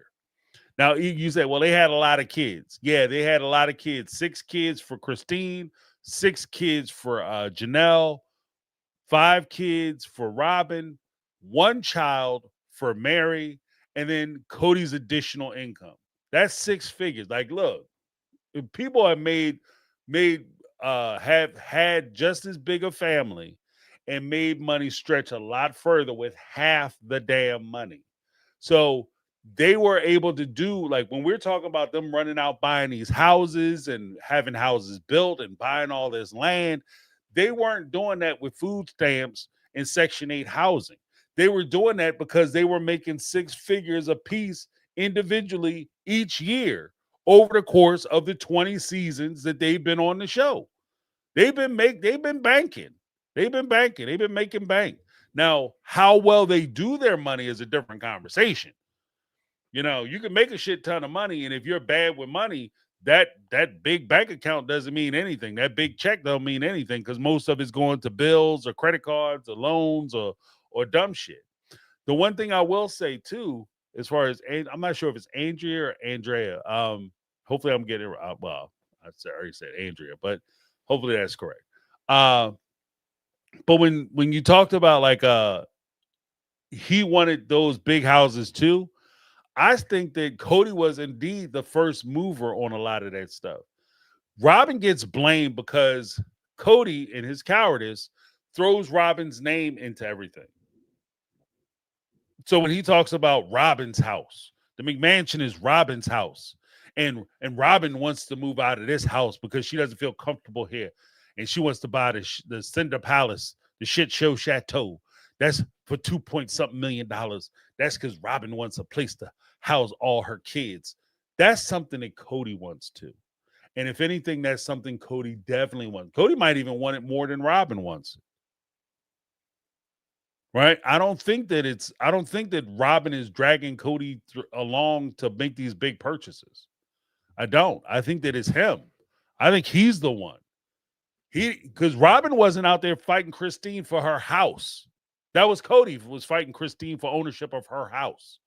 That wasn't Robin who was out there arguing and fussing and feuding with Janelle to try to get her to buy Christine's house when she moved. That was Cody.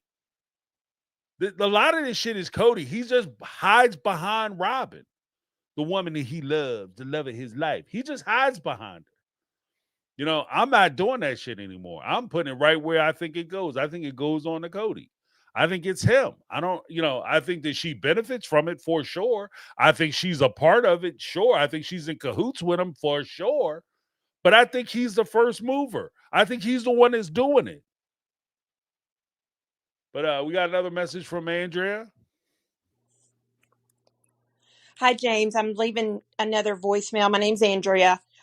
My dad was very much like Cody. Most of my life, I thought he was married 6 times. I found out at his funeral it was, quote, only 5. Um, Found out at his funeral that I thought he married one of the stepmothers twice, but it was only one. So we're down to 5. So I had 4 stepmothers. So I can relate to these kids. Yes, I had one stepmother at a time, but some of the family dynamics were very much the same. My dad was very much like Cody, only he did not have a mean streak. But my dad was clueless like Cody, and could not talk to his children. So your show has been therapy for me. I appreciate it, and all the best. And I hope your channel just keeps growing. Thank you. Thank you so much, Andrea. I appreciate that. Hopefully, your lips, God's ear. But I'm glad we have a great, fantastic community here. So hopefully you find some healing, and again, if you need help, don't hesitate to find somebody to talk to, because I think that that's important too. Like I don't ever want to be in a situation where I'm saying it like YouTube channels can replace good old fashioned therapy. You know what I mean? Because I don't think that that's the case. I think that we can talk with each other. We can help each other to see things perhaps in a different light that we hadn't considered previously. And I think that that's one of the values that we have with such a diverse group here on this channel, and even across the Sister Wife YouTube channel spectrum. There's such a diversity of opinion that we could, we have an opportunity to support each other and talk with each other to let folks know that certain activities, behaviors, or things that relationships aren't normal, and this isn't how it's supposed to work. Even though this is what we're used to or what we're used to seeing, this isn't how it's supposed to go. It's kind of that return to common sense. So yeah, thank you so much, Andrea. Appreciate you. Next up, we have Anonymous wants to game. Hey, James. I feel like people are being manipulated by Robin right now because everybody's starting to see her, quote unquote, in a different light, and how she acts like she doesn't want to have anything to do with Cody. Why do you think she's acting this way, and why do you think people are falling for it? I think she's, in a weird way, some people say that she's preparing for divorce, like she's about to leave his ass high and dry. I think that it's part of her her safety personal like safety switch where she comes up, where she feels a safe space if she can be the victim. And because the wives have left, and it is not really relevant. And this is one of the things I warned about, even to the OG3, that you guys, anything you guys want to say about Cody, you need to say it now. Draft your books, put your books out, get your books on the presses, because you're reaching a point in the sister wife lore and the sister wife universe where constantly talking about how Cody this and Cody did that is going to be stale, right? And I think that with Robin and Cody, nobody was really buying the OG3 had tortured or tormented Robin to the point where she's the victim, right? So that was a fail. There is success in her saying that Cody is being mean and nasty to her, right? Not as much as she would like, clearly, because nobody is like running in defending Robin and her right to come in and blow the family up. Nobody's doing that. But people are willing to listen to her talk about how Cody isn't this or Cody isn't that, right? Not hugely successful, but it's a way in. There's also another school of thought that if she does leave, right? And I can kind of see this part too. If she does leave, in order for her to align herself with somebody else so that she can give that new person the love of my life, soulmate, newlywed experience, you can't have especially in a group where it's so male oriented or male centric. These guys egos are super fragile, super califragilisticexpialidocious. Okay, their egos are fragile, so they can't have a woman. The fact that she's already had two husbands might bother them. The fact that, as far as we can tell, she had two previous lovers, that might bother them, which is crazy, right? But to say that she had a previous soulmate to a guy, like she was really, really, really in love with this man, that might bother her next, depending on the dating pool that she plans on going into. That could disqualify her for some of these guys.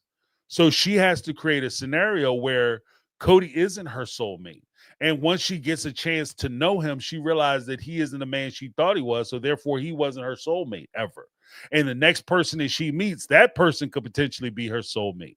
And it also comes to a point where you don't do a lot of the physical stuff on screen, where you have them kissing and hugging and slobbing you down, slapping you in the ass every time you walk by, because that proves and validates your sexual relationship with this man. So you deny him a lot of that opportunity so that when you get with your next guy, you don't have that shit on tape.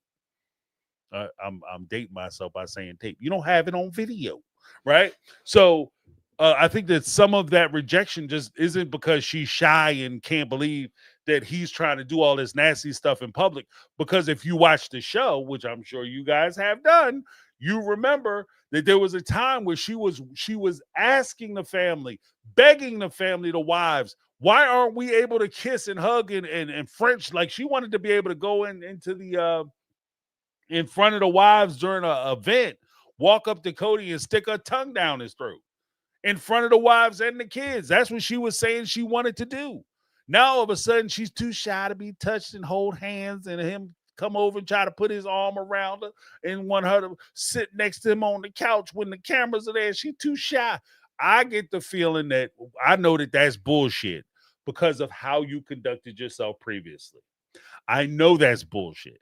So what makes sense to me is you don't want the camera to catch you doing it. You don't want to be on tape doing it, especially if you plan on leaving them. Because what's the first thing? I'm gonna end with this, and then I'm gonna go to the next call. What's the one thing that everybody who cheats on their husband or their wife say? They aren't getting along. That person's getting on their nerves. But more importantly, we ain't even having sex. We haven't done that in so long. I'm blowing dust off of it. I'm so hungry. It's so bad. We ain't doing nothing. So if you can't say we have like this supercharged sexual life and lifestyle, then you get a divorce in a year. And then try to tell a man, oh yeah, by the way, we just broke up, but we was knocking boots the whole time. right? You want to what a lot of these folks try to do is they try to create that storyline, whether true or not, that one of the first things that went was the sex life. That when at the death of the relationship, the sex life is what went first. And I think that there is credence for that part of it too. But we shall see. We shall see.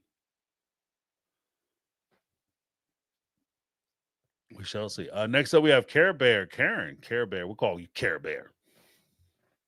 Hi, James. It's Karen or Care Bear, whatever.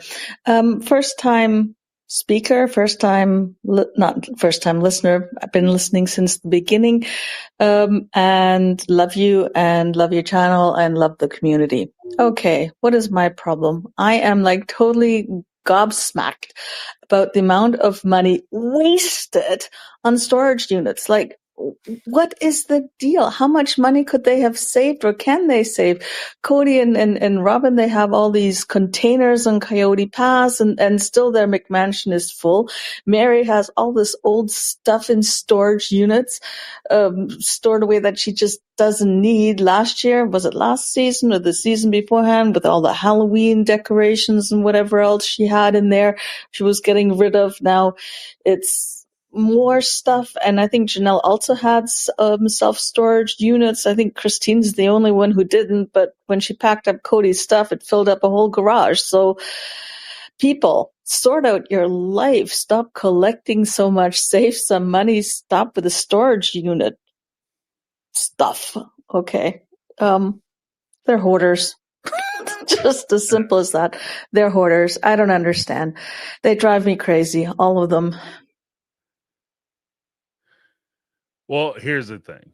I agree with that because when they first went, I calculated out like early on, and this is what I really, really knew for sure that they were making good money.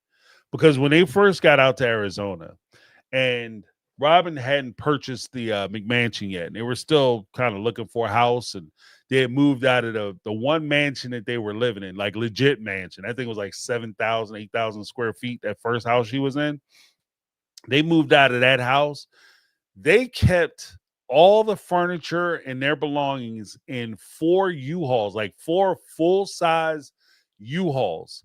And I calculated it at the time because I went online and I asked, U-Haul in Arizona, how much does it cost per month to rent one of the U-Hauls? And to rent all 4 of them, after I did the calculations, it came out to something ridiculous like $55,000 a month that they were paying. Like crazy, insane money.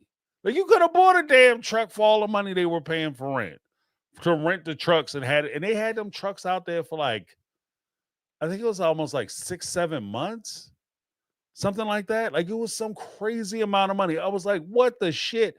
But that just goes to me. That's just more evidence the fact that they're bad with money. It's not that they don't make enough money. So when folks call in and say, are they poor? Are they broke? Are they not doing well financially? Are they rich? The answer is yes. Yes, they're making a lot of money. Yes, they're making a shit ton of money. They're making great money. But they're broke as hell because they're bad with the money that they make. If you make $100,000, if you make $30,000 a month, right? But you spend $35,000 a month. At the end of the year, you're $60,000 in debt. You know what I mean? You made $1 million. You're $60,000 in debt. So yeah, I mean, it's just it's crazy. It's crazy how bad they are with money.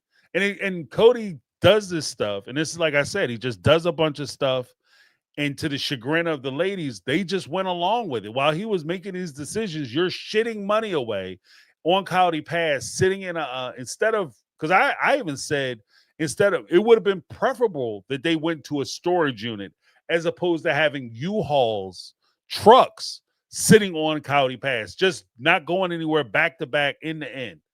You back the doors up to each other so people couldn't get into the doors on Coyote Pass. That's how they secured it. But it would have been much more secure in a storage facility. You would have been able to get a lot more stuff in there. it would have been a pain in the ass to, take the stuff to the unit, unload the trucks, put it in the unit, and then eventually go back and then unload the unit, put it in the trucks, drive it, and then unload it again. Pain in the ass for sure, but way, way cheaper. Way cheaper.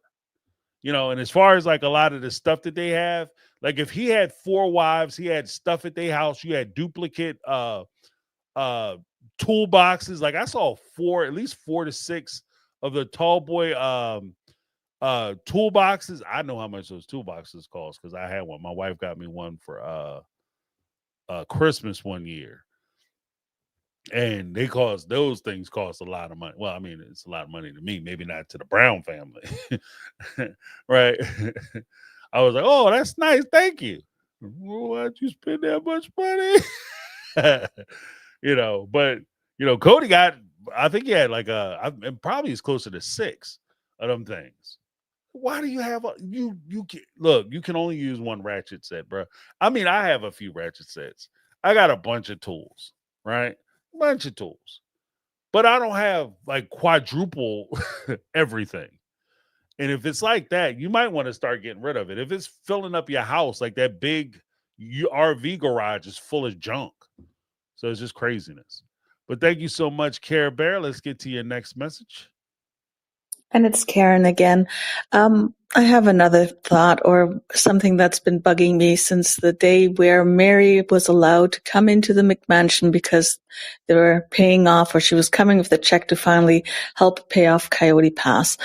And the giddiness in Robin's face when she was saying, we are paying off Coyote Pass. And she was just so giddy and so happy that she's spending all the money elsewhere along with Cody, that they don't have any money left for Coyote Pass. Janelle and Mary have to come up with more money. And if I was in Mary's shoes, I mean, she goes in, she sees all those pictures that she also loves. So she knows how much it's worth because Cody told her that he's buying that for Robin, and she can come by the house to look at one of the pictures if she feels like it. Oh my God, that alone, I would have smacked him in the head. But you come in and then she notices the rings. Why that woman handed over the check instead of saying, you want this check? Then I am walking out with 20 of those pictures and those damn horse rings because there's no way in hell I would have done it. And I would have blown up the whole Coyote Pass thing by not giving them the money. It's like, then go to the, God, what do you call it? The We're going to go right to the next message. Hold on 1 second. Part 2, the pawn shop. That's the word I was looking for. Then go to the pawn shop to get the rest of the money, but you're not getting it from me unless I get all those goods. And I would not have paid it. I would not have paid one more red cent because I would really love to know how much money both Janelle and Mary had to cough up in order for them to pay the rest and how much they paid initially. And I don't believe, especially for Janelle, that the $350,000, I think they put in more money than they got out at the end, and they're stupid for doing it. And they should have just said, fuck you.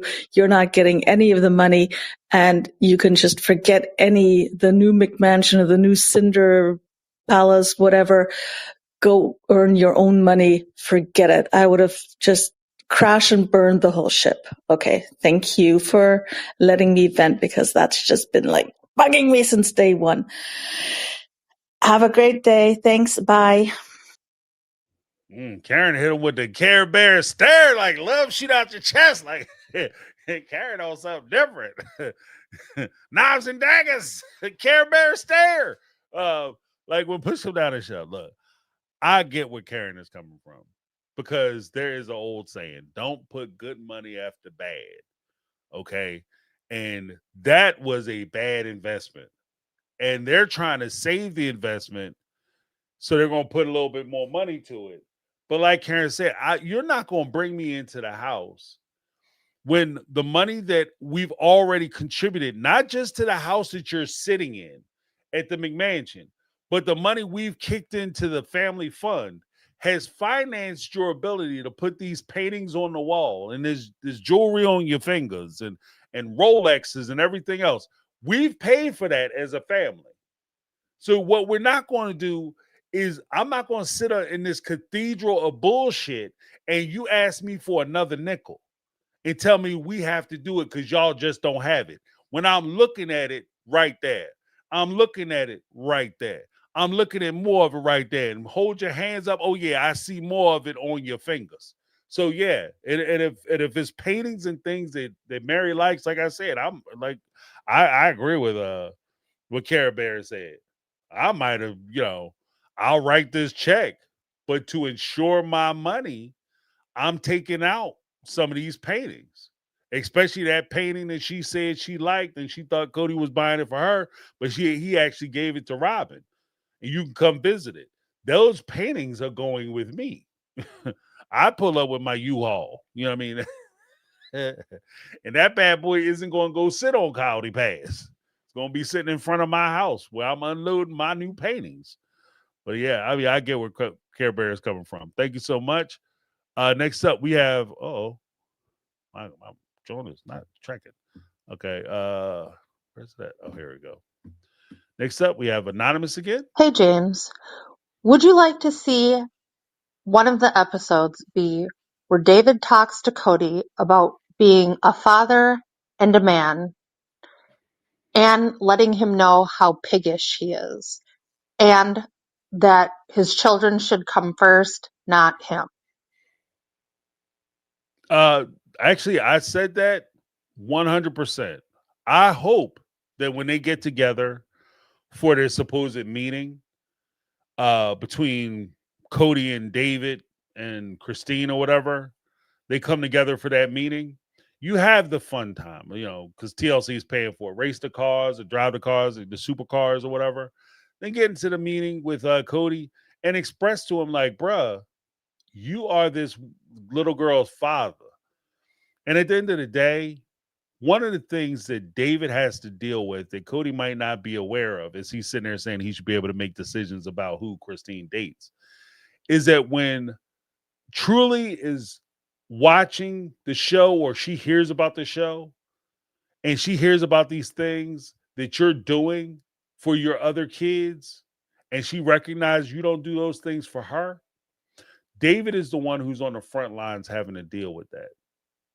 And I would express that shit to him. That's breaking her heart when she hears how you drive your other two kids to school who are about the same age as her. It breaks her heart when she comes to your house and you don't have a place for her in your home. That bothers her.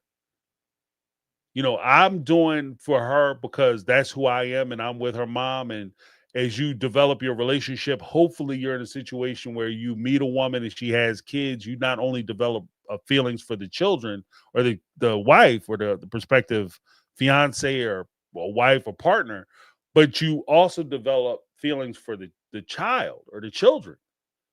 And part of those feelings isn't just love and adoration, but a sense that you want to protect that child, speak up for that child, stand in the stead for that child, advocate for that child. And I hope that when David meets with Cody, he does just that. He advocates for Truly. He says to Cody what Christine either hasn't said or he isn't listening to when Christine says it, like, you need to do this, that, and other for Truly. This is what you need to do as a father. He's not paying attention to what Christine is saying. I'm hoping that when David gets there, he advocates and says things in a way that Cody can't ignore.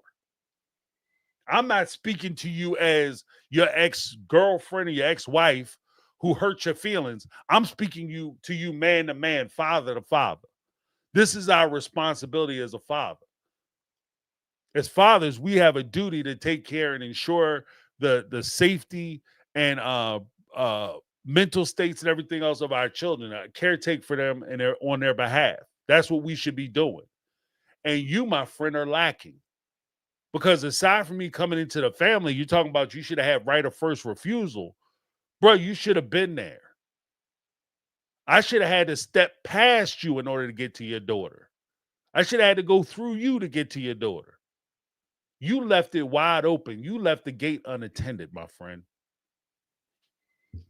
And on that note, like I said before, like, And this is not a shot to single parents or people who are forced to do it by themselves and feel like they're letting their kids down because they have to do it.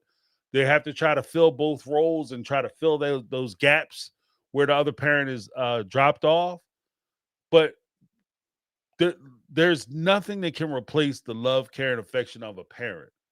How you do damage to your kids, whether we like it or not, you do damage to your kids when your kid is sitting there and they ask the question, why don't you love me? This is something that Aspen asked him, and Robin tried to take it to a different. Why is she being so confrontational? She's asking her father, how come you don't give a shit about me? How come I don't feel your love? Isn't that ironic? Because last week, when Cody said, "Yeah, I talked to Aspen," Aspen said, "How come I don't love her?" And Robin said, "Why is she trying to be confrontational?" Isn't it ironic that last week Robin sat there and tried to bluster herself up to a tear and would been great in our polygamous marriage if you just would have looked at us and said, I got you, I got you. If you would have just stayed in front of all of us, the one of us, I got you. That would have been wonderful.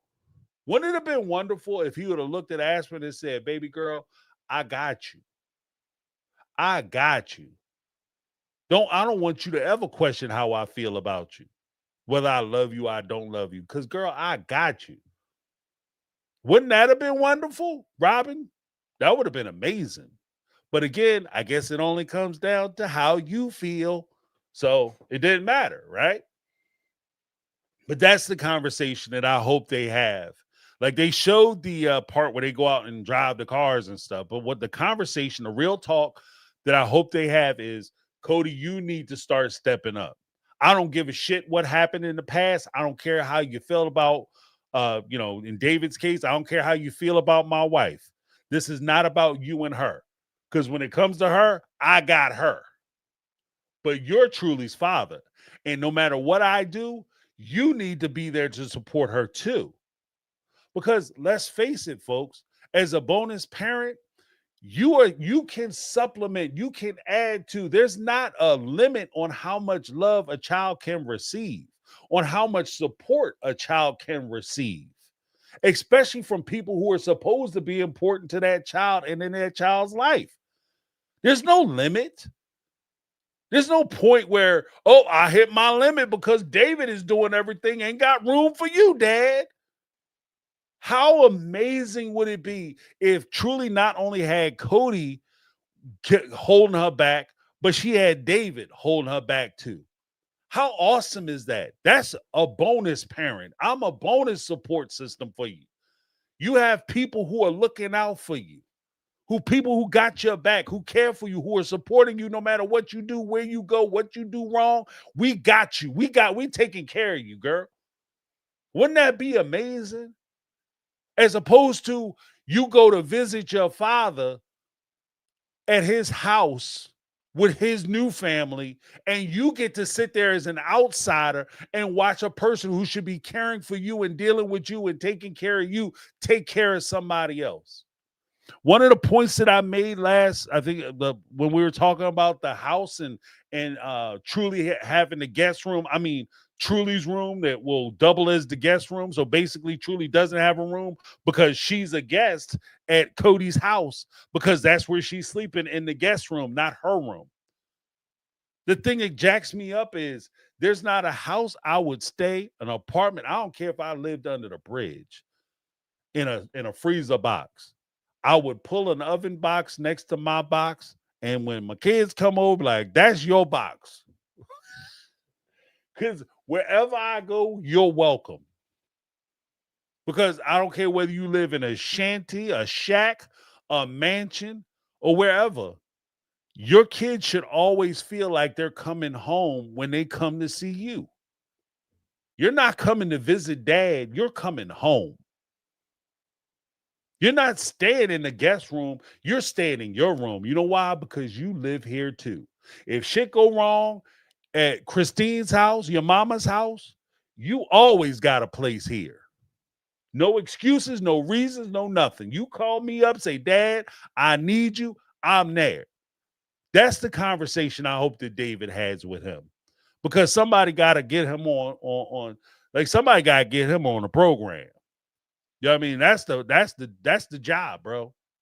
As a father, as a parent, that's the job. And you are lacking in the job. My man need to get coached. Homeboy need to get written up. He need to meet with the boss. Okay? Because he is failing at his job. But that's the conversation I kind of hope for. I don't know if we'll see it. I don't know if Cody would ever let them shoot that. He'd probably jump up and storm off like a little baby that he is. But that's the conversation I would hope that he would have with them. But next up, we got Sunny Bunny. Hi, James. I wanted to say that I like this episode. And I think it was important to be shown. And I agree with you that it feels like what the first episode should have been. The reason I like it is because it touches on the religion or cult or whatever you want to call it. I think the show had a sort of moral duty to touch on this. Because it has been promoting polygamy, and not in a sort of objective way, in a sort of, let me put this concept through some rosy glasses and only show you the benefits and how good it is and how it can work and it's actually good and it's fine and it's a different lifestyle, that's all. And it's very clear now that that's not really the case. Like you mentioned, you literally stole the thought away from me. I was just going to talk about the system and everything, and you did it on your live show. But I'm glad that you touched on it, that it puts people, it puts men in a position of authority where they could very easily abuse their authority, and women in a position where they could easily be abused. All right, Sunny Bunny is on the roll, so we're gonna let it keep on rolling. Obviously, it's up to the individuals to figure out how they handle that situation. I'm not trying to say that the entire cult and everyone is 100% evil. I'm not saying that. It's just that the system, it is not built for women. Let's be honest. It's built for men. So I think having Christine's perspective, who is not only, she was part of it, but she was also like cult royalty, right? I think having her interrogate her past and interrogate the religion that she was a part of for so long and looking critically at it, and also being open to hearing out David's perspective and how it affected his family and not try to just blindly defend it. I think that's super important. And I think it's an important message to send out there. Because obviously us who have been down the rabbit hole know a lot more about it, but maybe larger masses of people who maybe watch the show casually may not know about this cult, may not know anything else than what is shown on TV. So I'm glad that they're looking critically at it. All right, so we're gonna go one more. She got one more. She's rolling. And one thing that I think is revealing through all of this is that the shifts in belief systems is likely a cause for the rift between Christine and Janelle. I think it's becoming more and more obvious that Janelle is still in the cult, and she probably thinks that she was just unlucky that Cody over time turned into this person that was difficult to live with, without actually interrogating her belief systems. Whereas Christine is looking at the whole thing, not only at her relationship with Cody, but at her role, because she's basically cult royalty, right? At her role and all of this, at not only her relationship with Cody, but at the whole cult and how it's structured and how it could potentially put women in a position where they could be harmed or taken advantage of. So I think this is something that I wanted explored, and I hope it's explored a lot more going forward. Because like I said, I think the show had this moral duty to its audience. Here's the thing. I appreciate everything Sunny Bunny said, because that's one of the challenges I think TLC is really kind of well, it's one of the challenges that they're actually facing, and I think they're failing horrendously at it. But it's the idea, like, because it used to be the Learning Channel. That's what TLC stood for. Now it's like uh tantrums, lunacy, and centric, self-centric appearances. Like, this thing is like TLC is kind of branding itself as the freak show network.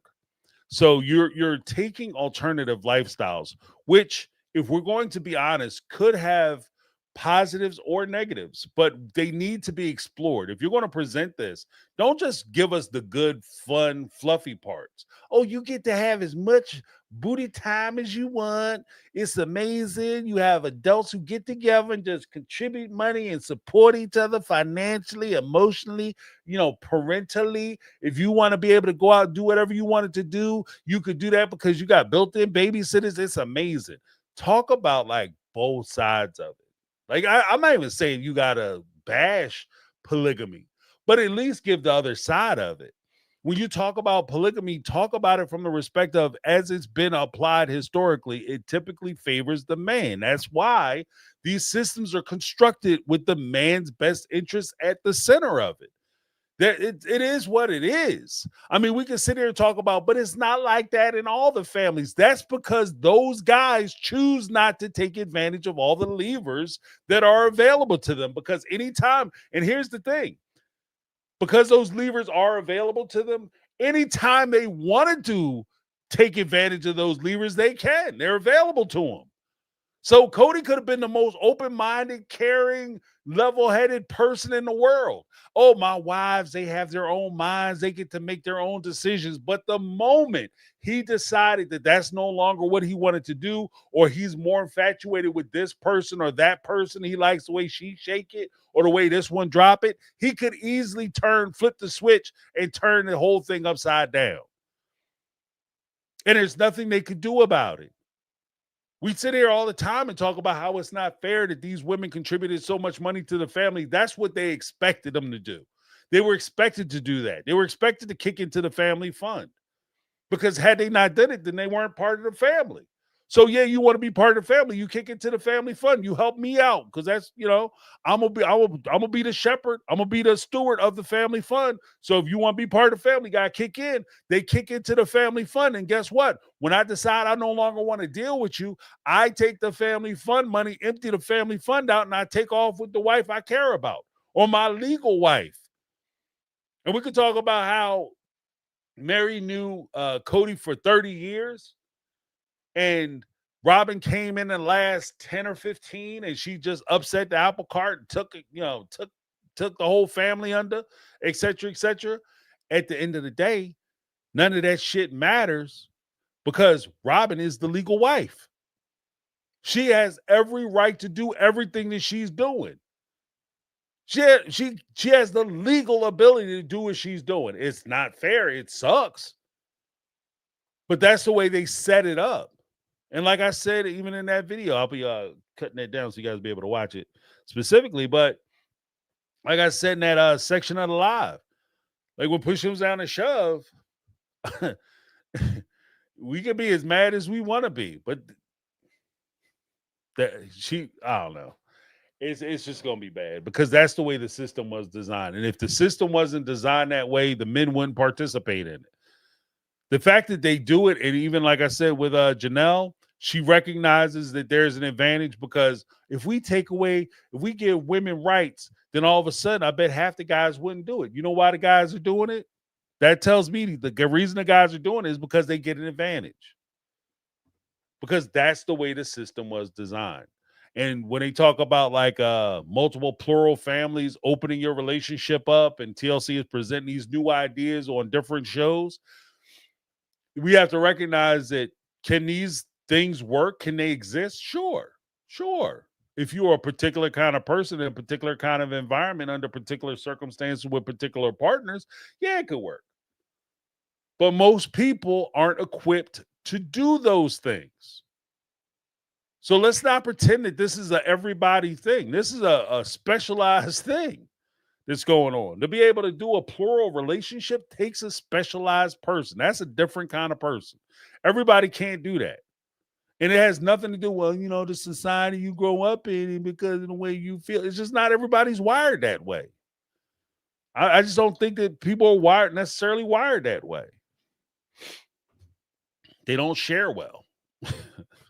But thank you so much to Sunny Bunny. We have Anonymous for the last call that they put in. Hey, James, I'd like to know what your opinion is on Robin saying so that the land is divided fairly, considering half of that money that Cody and Robin used to pay their portion of Coyote Pass was the family money from the show, and the other ladies had to still work outside of the home, and she didn't.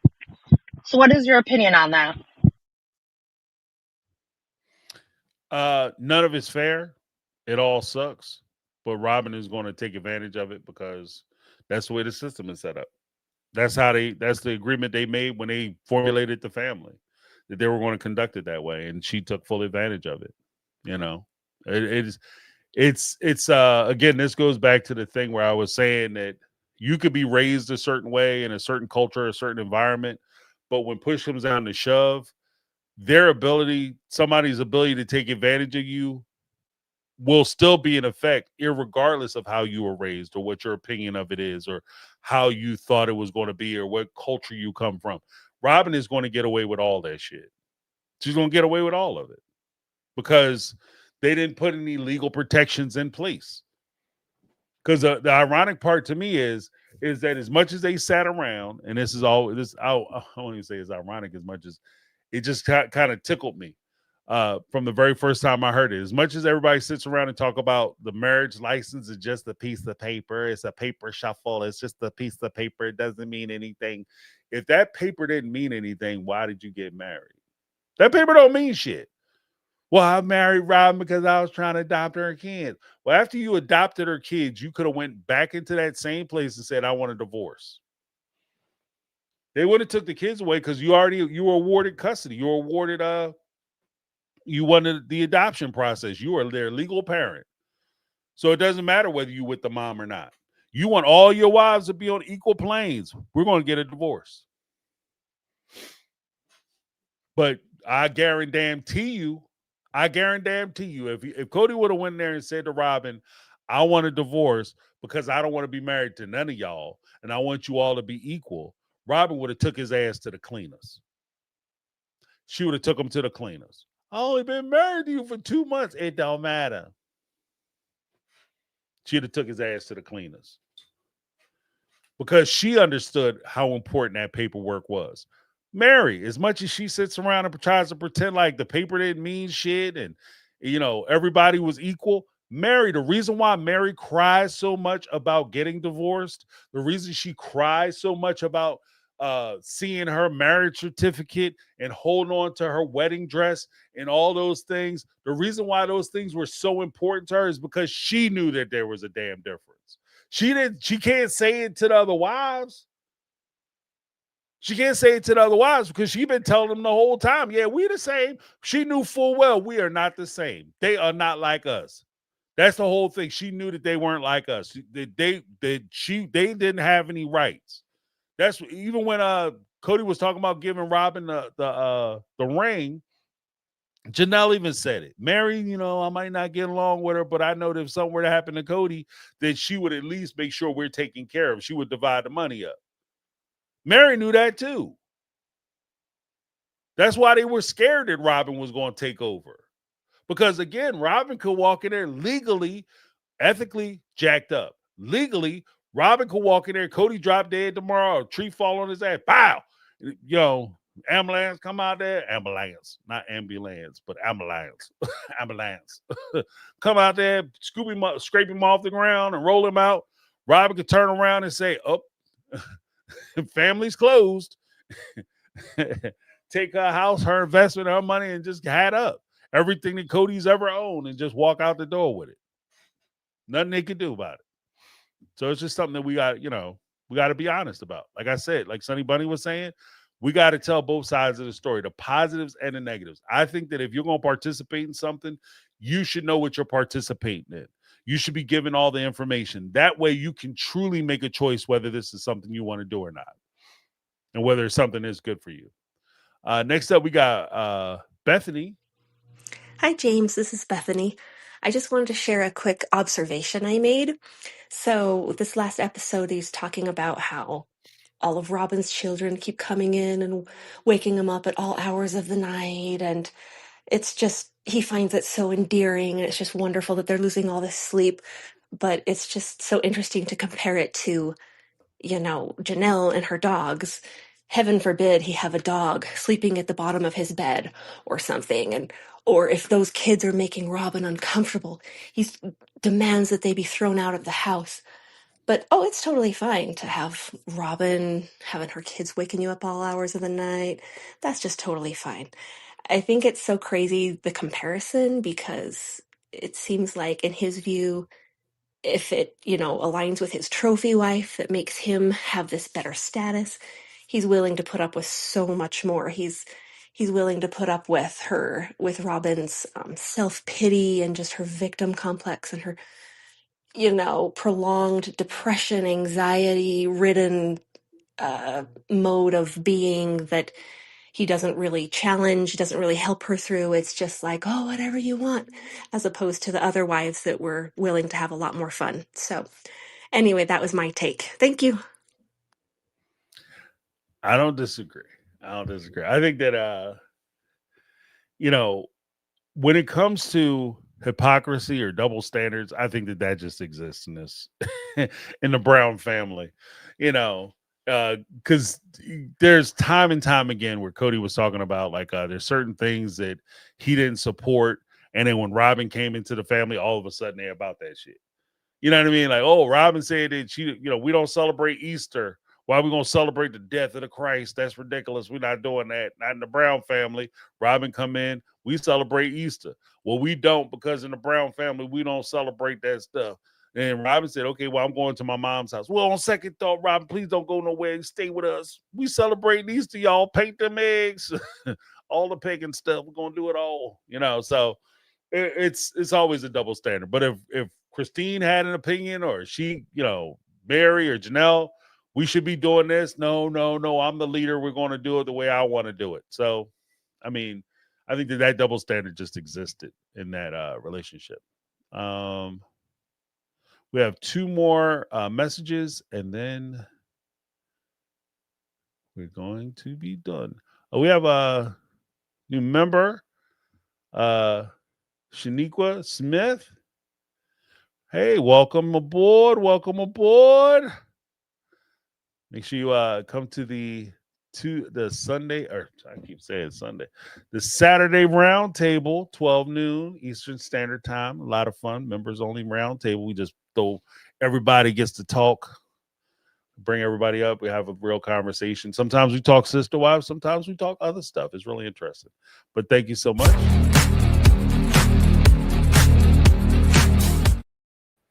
Welcome. Then, wait, where's I at? Oh, here I was. Got confused for a minute there. I was hold up. Wait a minute. Messing it up. All right, next up we have Tanya.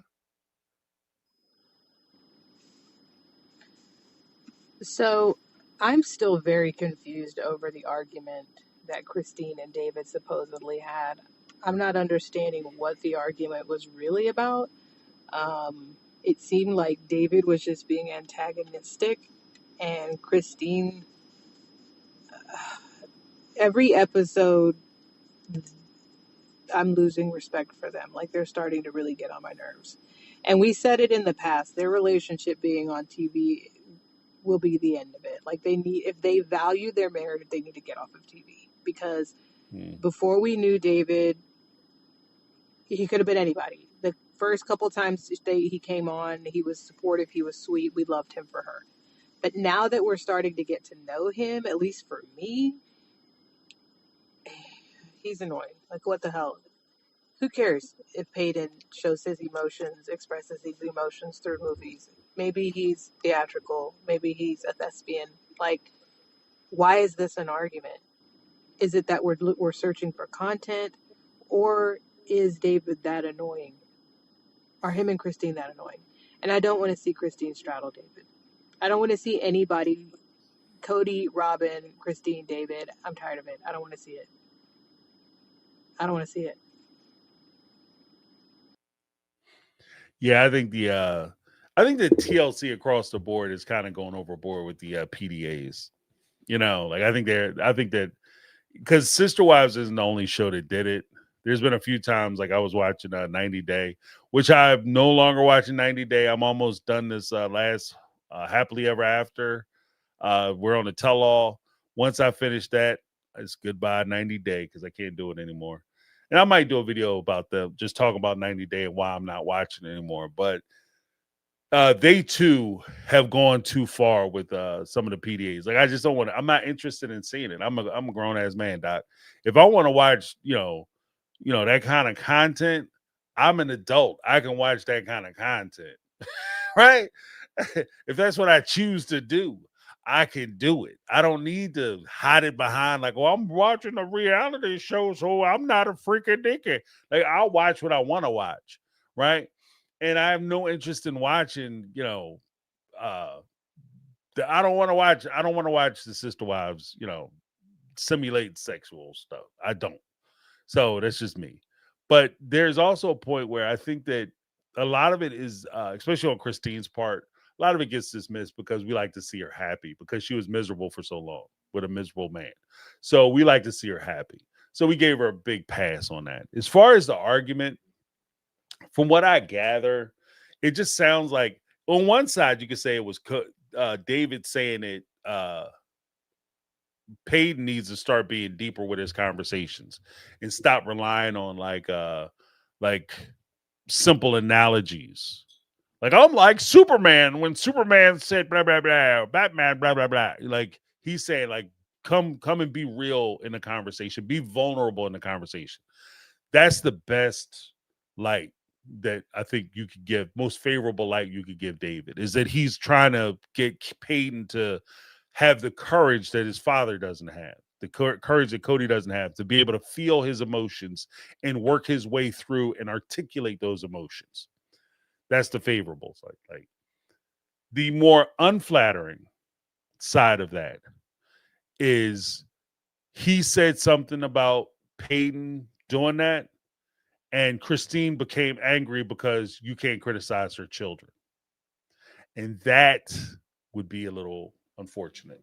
And if that were to come out, I think that like Tanya was saying, would damage maybe somehow people would view Christine, because everybody can get it. Everybody, you do stuff, you say things, or maybe there's a better way you can go about it. There's nobody is above like an honest opinion. As long as David's not coming out trying to be mean or nasty to Peyton, but if he's actually saying something that he thinks would actually help Peyton, you can't hide your emotions. You can't hide how you feel about things. If you're in a relationship with somebody, you have to be able to express yourself to that person, especially if they're doing things wrong to you or things that you don't like. You have to be able to talk about it, not joke it off or dismiss it because you're talking about a movie, right? But talk about your feelings. And I think that there's something to that. But there's also a third possibility, which Tanya also points out, Ms. Kata actually points out, which is they're just simply looking for content. So they're looking for anything for them to argue about. Because even though that could be a deep conversation, the reality of it is that it's still a superficial conversation, because as deep as the conversation could go, it doesn't really root into anything specific. So he makes the observation that Peyton needs to be a little deeper. He needs to get real with his feelings. That's not saying that Peyton's a horrible person. Peyton's gonna die alone. Just why Peyton don't have a girlfriend. Like, as long as he's not adding those addendums to what he's saying, then it's really a non-starter conversation. It's not really something that somebody should be offended about.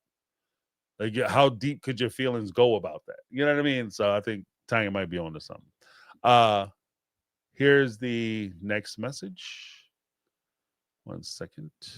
Here we go. And I'm coming for Robin and Cody too. Uh-oh. Y'all are gonna get some too. I think Cody carrying on with the whole sexualizing Robin in every single episode. You wish I was the one keeping you up. I think he's competing with David and Christine and their whole season of love. And B, I think Cody has to convince himself that him and Robin have this exceptional, one-of-a-kind love, because he gave up everything for it. He burned his family to the ground and destroyed his relationships with his children for this love that him and Robin supposedly have. And if it turns out that it's not real and it's not this amazing, one-of-a-kind, phenomenal, earth-shattering love story, then what was it all for? Then I think there's going to be some buyer's remorse. Like, what was it all for? If he wakes up and looks at her one morning and is like, damn, like, I destroyed my whole family for this, that'd be too much to bear. So he has to convince himself every single day, every single minute, that this love was so phenomenal that it destroyed everything around it. Yeah. I mean, it's, when you blow your life up, it's a rough piece to be like, oh, I made a mistake. I have nothing. I do think that there's a point where some of it is self-convincing. Like, you made a choice, and now you have to stick to that choice. And you not only have to justify that choice to yourself, but you have to justify it to people who watch the show. So he's basically saying that I love this woman so much that I blew my family up, and it was worth it because she's amazing. And you guys have to understand that how much I care for her is why I blew my family up the way I did. So I mean, I agree with that. But then we had thank you so much for calling in, Tanya Kata, Miss Kata. Then we had a message, and I'll address this real quick, and then we can sign it out. But Black Swan, Gothica said, I know it's a popular opinion that Robin is setting up her exit from Cody. I'm curious about how she is setting that up with her narrative. Your opinion and the chat's opinions. Okay, I think she's setting it up. She's been kind of planting the seeds the whole time, because she does the he's nasty, he's mean, he's hints of and insinuations that he's abusive, but she never really comes out and says, this is how exactly he did it, when, where, how, why, whatever, right? She never gives specifics, but she just insinuates this. This is what she did with her previous husband. She started to do it with Cody by saying that he is, he's been nasty to her. He's been mean. When the wives left, he's become a different person. That sets up the narrative that is an excuse that the reason why I was in a relationship with him from the beginning is that he was a different person. He was always happy. He was positive. He was a different person. But even as his ex-wives have noted, the OG3, because she will quote them, guarantee it, she will say, as they have noted, he's a different person now. He's become mean. He's become nasty. He's become vengeful. He's become spiteful. He does everything to try to hurt us. And I, as a good woman, have tried to overlook it, tried to get past it, have recommended therapy, have talked to him about it repeatedly. And you guys have seen me on TV talking about it, right? When I got on TV and cry, and I said that he's been mean and hurt and nasty because he's really been hurt about these divorces. And she's going to flip it and say, and while I was doing that, I was making a lot of excuses for his bad behavior. I was making a lot of excuses for his bad behavior. But he was being nasty to me and he was being nasty to my kids. There was one point where I wouldn't even let him talk or deal with the kids because he would give them the murder face. Remember she said that? He says he's so disturbing that he has a murder face when he's talking to his kids. I wouldn't be surprised that at some point in a later date, if she does leave, that she throws in his face the reason why that the kids were coming into the room. They were coming into the room because they were afraid of him. They were afraid to be in the room by themselves because they wanted me to protect them. Or worse, they were coming in there to protect me. They were my son, he saw how his father was treating me, and it was so bad. He felt like he had to step between me and his father. My baby, my 13, 14-year-old son felt like he had to protect me, the adult, from his father. It's my job to protect him. These are some of the things that I think are being put into place. It's there. Like if whenever she wants to pull that trigger, a lot of this stuff has already been laid out. So it's just a matter of she's putting out the points that she could use. And then once you decide to leave, it's just a matter of connecting those dots to make the story make sense or the narrative make sense. But ultimately, the narrative will be she's been the victim of this guy's mistreatment. She was misled into thinking that he was one type of man with one type of family that she wanted to join. As she said, that was a lie. That family did not exist. And as I tried to work and reconcile the fact that I wasn't going to have that family, I realized that he was not the man that he pretended to be either. And that's why I need all the house money, alimony, and child support, Your Honor. And I think that that's the way it's going to go. So let me know what you guys think. Thank you so much for your question, Gothica. Black Swan Gothica. I appreciate you guys.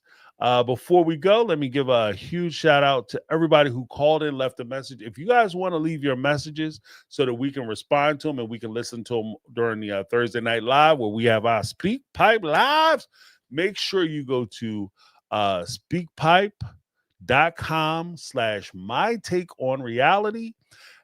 You can leave a minute and a half message. As you've seen tonight, if you leave a few messages, I'll put them together and we'll play them. Also, if you don't want to leave your name, you don't have to put your name in it. You could do it completely anonymous, as you've seen tonight. Or if you don't want to even have your voice up, just say, James, don't play my message, but here's my question. I will restate the question, and I will respond to it. It's all this is being done because I want to give you guys the opportunity to have your voices heard during this stuff, because so often you go to channels or you'll watch the content this kind of content and it'll just be the content creator's perspective, and you guys, in my opinion, you guys have just as much buy-in not only into the channel but into the show as the content creators do. So you guys deserve to have your voices heard. So I want to create a space where you can be heard, you can get your opinions and your voices out. If you disagree with me, that's fine. If you James, you full of shit, that's fine. I'm not sensitive that way.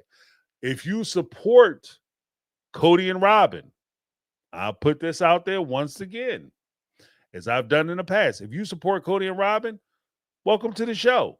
In fact, call into the show. I would love to talk to you. I would love to pick your brain to find out. And I'm not even talking about argue with you. I just want to talk to you to find out why you support. What is it about Cody and Robin that you support? What is it that you like? What draws you to them? That's all. Because I just want to understand. I don't want to argue with you. I don't want to debate. I just want to have a conversation.